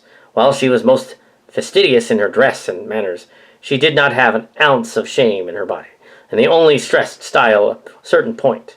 As soon as Ernest tasted his pie, though, he turned white and swallowed with difficulty. He put his fork down on his plate. "Mama, my pie!" That was as far as he got. Lucinda got with a scathing glance and said in uncertain terms, "Eat your pie, Ernest, and be quiet. Remember what I told you last night." As soon as Ernest tasted his pie, he turned white and swallowed with difficulty. He put his fork down by his plate and said, "Mama, my pie is..." Lucinda gave him a scathing glance and said, in no uncertain terms, "Eat your pie, Ernest, and be quiet. Remember what I told you last night." "But, Mama," protested Ernest, "the pie is..." "Ernest Leslie," shouted his mother. And then, as calmly as she could, she said, "Ernest, you know what I said. Eat your pie and shut up." Ernest ate the pie, and he shut up. But the instant he finished the pie, he jumped up from the table. Without waiting to be excused, he just made a mad dash for the dining room, and outside he went. "What ails that child?" said Mother. But nobody got up and ran after him. They just let him go. Soon it was time for everyone to eat the pie. First Clarence tasted it, and then Lucinda. And then the other tasted it, and they looked questionably at each other. Clarence spoke first. "I believe this pie tastes like soap." "What do you think, Lucinda?" Yes, it certainly does taste like soap," she said. Then everyone agreed that the pie tasted like soap. Oh, God. I remember this story. Lucinda got up from the table and went to the baking cabinet in the kitchen. She opened the cabinet door and called out to Emily, "Look here, Emily. Did you take the dough from this cup? I see it's gone." Yes, said Emily. She picked up a saucer and tried to explain that there was also a roll of dough on that. "Oh, dear," said Lucinda dismayed. "That saucer had a load of laundry soap on it, and I'd forgotten all about it." Then she ran into the yard calling for Ernest. "Ernest! Oh, Ernest!"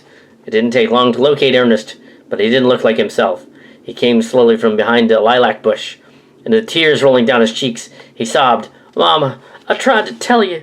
The pie tastes like soap, but you wouldn't let me. And now, I threw up all of my dinner." "My poor baby," moaned Lucinda.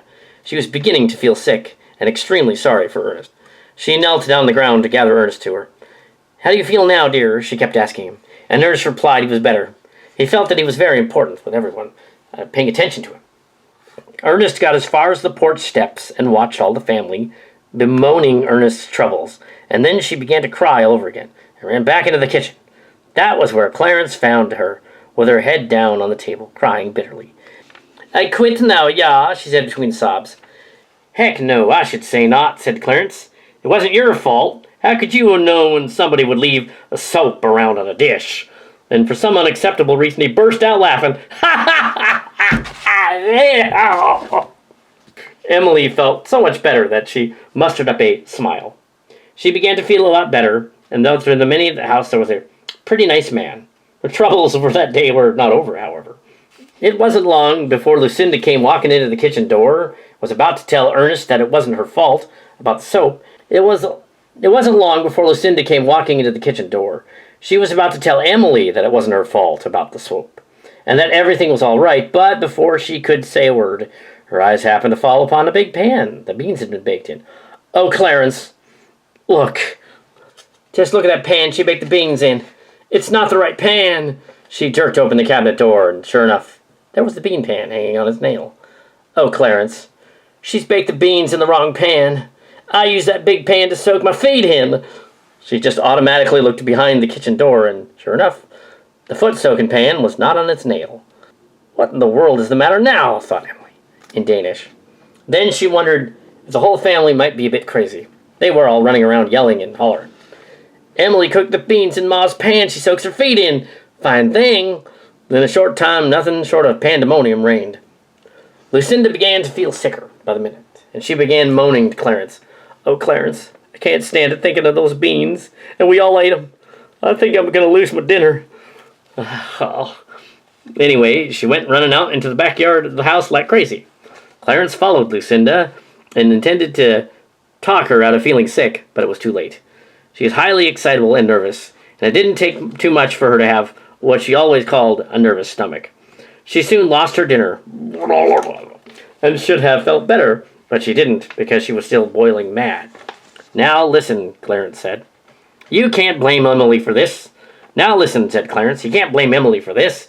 She isn't any more to blame than getting a hold of the wrong pan than she is for blame for the soap. You can't expect her to know where everything is the very first day. Anyway, you should have set the pan out for her yourself. How can you expect her to know what to do to look for behind?" After talking it over with Clarence, Lucinda began to see that Emily was not to blame for anything, but she was pretty rueful about the whole thing for a while. She said, "Well, anyway, she did wash the pan out good, so I guess it won't kill us." It was a long time before Lucinda could laugh off the incident, but she did eventually, and Emily had only one failing, and that was that she was always waiting for something. Many times Lucinda wanted to find her just sitting on the porch swing or lying in a hammock, and Lucinda would say to her, "Listen, Emily, what are you doing out here when you haven't done the dishes yet?" Wow, that is a tongue twister. Invariably, Emily's response was the same. "Well, I want the water to get hot." Invariably, Emily's response was the same. "Well, I want the water to get hot." Half an hour or so later, she'd still be out there, and she'd say, "The water is not hot, but it is too hot, and I want it to get cold." So it would go, and it was the same with ironing days, and Emily rested a lot before her ironing, and it was always because the irons were either too hot or too cold. The irons were heated by being up on top of a red-hot stove, and a wooden handle was inserted into each iron as it was being used. One ironing day, it took the whole day before it was finished. Emily never did washing. The family had a girl for that. Emily stayed with the Freese family for 7 years, and then was married and moved on. In 1913, when she left, she could not only speak English very well, but could also read it well enough that she could read the newspapers. She learned first to read by being taught the words in the cookbook, and she seemed to enjoy it a great deal. Bees in your bonnet. Greenville, about 1906. Clarence Freese decided that he would like to raise bees. But he would never go into something without thoroughly investigating every angle of fun first. Come on. Literally, come on. Clarence Freese decided that he would like to raise bees, but he would never go into something without thoroughly investigating every angle of it first. His preoccupation continued for many years. He was working as a building contractor for an occupation, and took to beekeeping both because he had a bee in his bonnet and because he wanted to ward off trespassers on his property. Since taxpayers had to pay for it, was noted that whatever information on particular, if any subject one wanted, could be obtained through writing to the government. In the instance of bees, the agricultural department had pamphlets and booklets on the subject, as it did other subjects. He was interested in bees, so he wrote to them, and then he was rewarded with all kinds of information he could get on the subject. He used the information and vigilantly applied himself first to making a hive, according to specifications. He was surprised to see that there was a lot more to it than he thought, but the more he read about bees, the more interested he became. At the time, there was no ordinance that stated that one couldn't keep bees in one's own backyard. He thought everyone was going through his yard, and just as pears were starting to ripen, they would disappear, and that the same would happen to peaches, apples, and other fruit. It just so happened that recently all of his grapes, all of which there were considerable, had been picked before they got ripe. He felt that something drastic had to be done in order to have any fruit for the family. The trespassers had been so numerous that there was a regular pathway from one street to the other, which was almost like a highway, right through Clarence's yard. Clarence's method of hiving bees was definitely not in the books, because he devised a system of his own. It sort of worked, but it was kind of crazy. First, his outfit was something for the books. He made a lot of screen wire, and he always put them on first.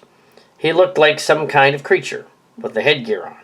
Then he put on big gloves, and the sleeves of his coat were tied around the gloves to keep any bees from getting into his arms. Then he let his pant leg tied right around his ankles before putting on his boots. And then he put on his hip boots, the same ones he wore duck hunting. Then when the bees swarmed, he would rush and get a bucket of water, and have whatever children were handy to help. And the procedure went like this. Clarence would toss scoops of water as high as he could up into the bees, and then one child pounded very loudly on a pan. Another grabbed a mirror and placed it in the rays of the sun. The process was supposed to be that the pan banging made the bees deaf, and the water was supposed to make their wings so heavy that they couldn't fly. It was a regular parade up and down the streets whenever they were after a hive of bees. Sometimes it meant chasing bees for a while, but they would light on occasion. They were all tracked down until they would light.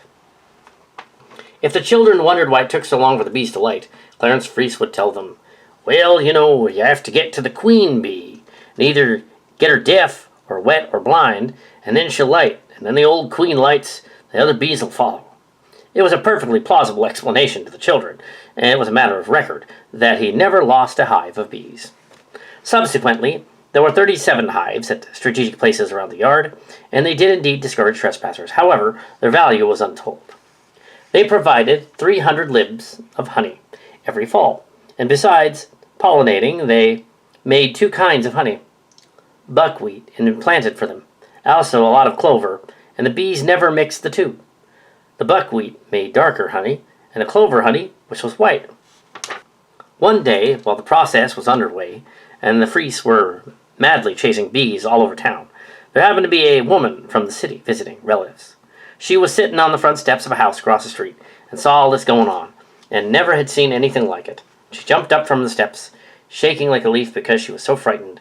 She called to her relatives, "Look, there's a crazy man out there, and them children are out, and look what they're doing. They're all crazy." With a laugh there was afterward, because the townspeople were so used to it that they never gave it a second thought. The townfolk were only happy to tell father someone thought he was crazy. He seemed very pleased. Strangely, bees rarely stung any of the children, even when they chased after the bees, just as they were, without protection. Father fixed up the elaborate outfit for himself, but just never gave a thought to protecting the children. They had no protection, and sometimes their legs were bare. Luckily, they were hardly ever stung. Clarence needed his outfit of protection more when he was hiving the bees, as he just scooped them up with his hands a lot of the time, during the hiving process. He figured the children didn't need to do that. He spread out a white sheet on the ground, under the bees, and put a hive on it. Then he would climb up a tree of a long ladder where the bees were and cut off the limb they was on. The big mass of bees looked pretty menacing to the children. They thought that their father was the bravest man in the world. When the limb was cut down, and the big masses of bees with it, father would shake it and scoop them out. After a while, the bees would go into the hive, and if they liked it, as Clarence put it, they stayed. If they didn't, out they would come again, and they'd have to be hived more than once, until they stayed put. Clarence was a building contractor who worked along with his help laying hardwood floors, shingling roofs, etc. By the time Father was contracting work for himself, and the children would always go out and get him when he was needed at home for something. Many times he was called out on a roof to go chase a swarm of bees. The beekeeping continued for many years. In fact, when little Estelle grew up and had children of her own, they met with their grandpa's bees firsthand, and her children, Martha and Bobby, got stung on occasion. By then, the Freeze had kept a drawer with tweezers and to remove stingers just in case. One time a local child that was allergic to bees got stung once. Got sick for a long time, but then got better, fortunately. Nonetheless, he kept those bees around. The Freeze Circus. Greenville, Michigan, 1900 through 1916. Big circuses, such as the Ringling Brothers and Barnum and Bailey, always came full blast to the little town of Greenville. It was considered a great circus town, and the biggest of them did not pass it by. The circus always brought a full-length parade, the three-ring circus, and Circus Freeze put it, the whole kit and caboodle. The children were excited for days proceeding, and the most ambitious of them always went along 4 o'clock in the morning with their father to see the circus come in. They liked to watch the elephants the most, and took great delight in watching them work. They were surprised to see that the elephants could both push things forward as well as pull things. The boys offered to carry water to the elephants, as much as they wanted, for a free ticket. It usually worked out that they earned their free ticket by working all morning around the elephants in the very hot sun, which they didn't notice. The circus was coming in town again and again. The circus was coming to town again and again, and the children were up bright and early to watch it coming in. Later, at 10 o'clock in the morning, they all went to see the parade. It so happened that no one gave a thought to the fact that the children may have wanted to see. The choice positions were all taken by the adults. All the grandparents in town and the parents were standing tall in front of rows 2 and 3, persons deep. Therefore, the only way the children could see anything at all was to be held up a few minutes at a time. They would catch what they could get, all of the wonders of the flamboyant costumes, and the decorated circus horses, jumbo-sized decorative elephants, and dressed up in humpback camels, too. Clowns and performers and acrobats and people in costume would parade by too. Father spent all of his time boosting one child and then the other up to his shoulders so they could see. It was a bit annoying to him to have to do it constantly, and so he thought he'd do something about it. He thought about it all through the year until it was time for the circus the following summer. His plans were prepared, and he went downtown to talk with his old friend who could help. He also went to the mayor, who accepted his idea, and then he proceeded to put his plan into action. As soon as it was daylight, and the circus was again due to come in, Father was waiting with his usual retinue of children with him. As soon as it was daylight, and the circus was again due to come in, Father was waiting with his usual retinue of children. At first, the opportunity got to see the manager of the circus, and he told him that he was an official in town, which was kind of a little fib on his part. Truthfully, the only political position he could claim was that of the town supervisor. But nonetheless, the manager listened to what he had to say, with great earnestness and attention. Clarence was showing him his street plan. Now, the best way to get to your circus grounds is to turn up this street here, and you'll get there much quicker, and it is a much more direct route. The manager agreed that it looked like a better way than they'd ever before used, so he said they would route the parade up the street on the way to the circus grounds, on the very street the Freeze home was located on. The circus was literally going to do a performance in front of the house. The street was not paved, and in case it got dusty, and it usually did, the circus went ahead of the parade and went down the dirt road so it'd be less dusty for the heavy wagons and other circus equipment. So early this morning up and down the street when the father's house was located, went the water wagon and sprinkler. He took his family to the parade, was going to come right by his house, and they didn't tell the manager. Then it was time for the parade to come by, and everyone rushed downtown, except the Freeze family. Clarence told each of the children to grab a chair, so they each took their own seat. All the chairs in the house were put in a row on the front lawn. Just before the line for the parade to come, there came Clarence with a nice big rocking chair that was placed exactly in the center. He grandly placed Lucinda in the rocker and told her she was going to see the parade in style. When the clowns were right in front of Lucinda, they cavorted before her, and then all the children were in their glory, and they could at last see everything. The elephants plodded along so clumsily, could there be a twinkle in their eye? Clarence imagined that they looked surprised when they came by and saw the row of strange people, and he said, "Do you know, I believe them elephants remember seeing me down at the train this morning."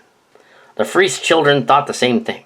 It was just like having $1,000,000 to just sit in a chair and have a wonderful parade go right past your home, and you could see all of it. A note. Decades later, when Estelle was a grandmother and living in Milpitas, she used to love the parades there too, and the showmen and bands and presentations, and people on horseback, walking and marching and playing instruments, just when she was a child. And I think she did attend the circus once or twice too.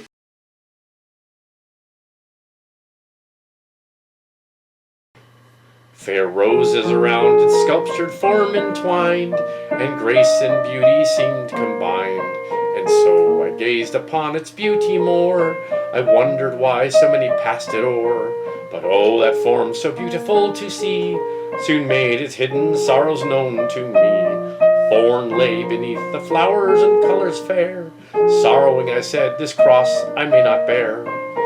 So it was with all these around, not one to suit my need should there be found. Weeping I laid each heavy burden down, and my guide gently said, no cross, no crown. At length to him I raised my saddened heart. He knew its sorrows, bade its doubt apart. But be not afraid, he said, but trust in me. My perfect love shall be shown to thee. And then with lighted eyes and willing feet, again I turned my earthly cross to meet. With forward footsteps turning not aside, for fear some hidden evil might betide. There and prepared an anointed way, listening to hear, ready to obey. A cross I quickly found of plainest form, with only words of love inscribed thereon. With thankfulness I raised it from the rest, and joyful acknowledged it the best. The only one of all the many there that I could feel was good for me to bear. While I trust my chosen one confessed, I saw a heavenly brightness on its rest. And as I bent my burden to sustain, I recognized my old cross again. But oh, how different did it seem to be, that I had learned the preciousness to see. So what he loves seems good of me to send. I'll trust it best because he knows the end.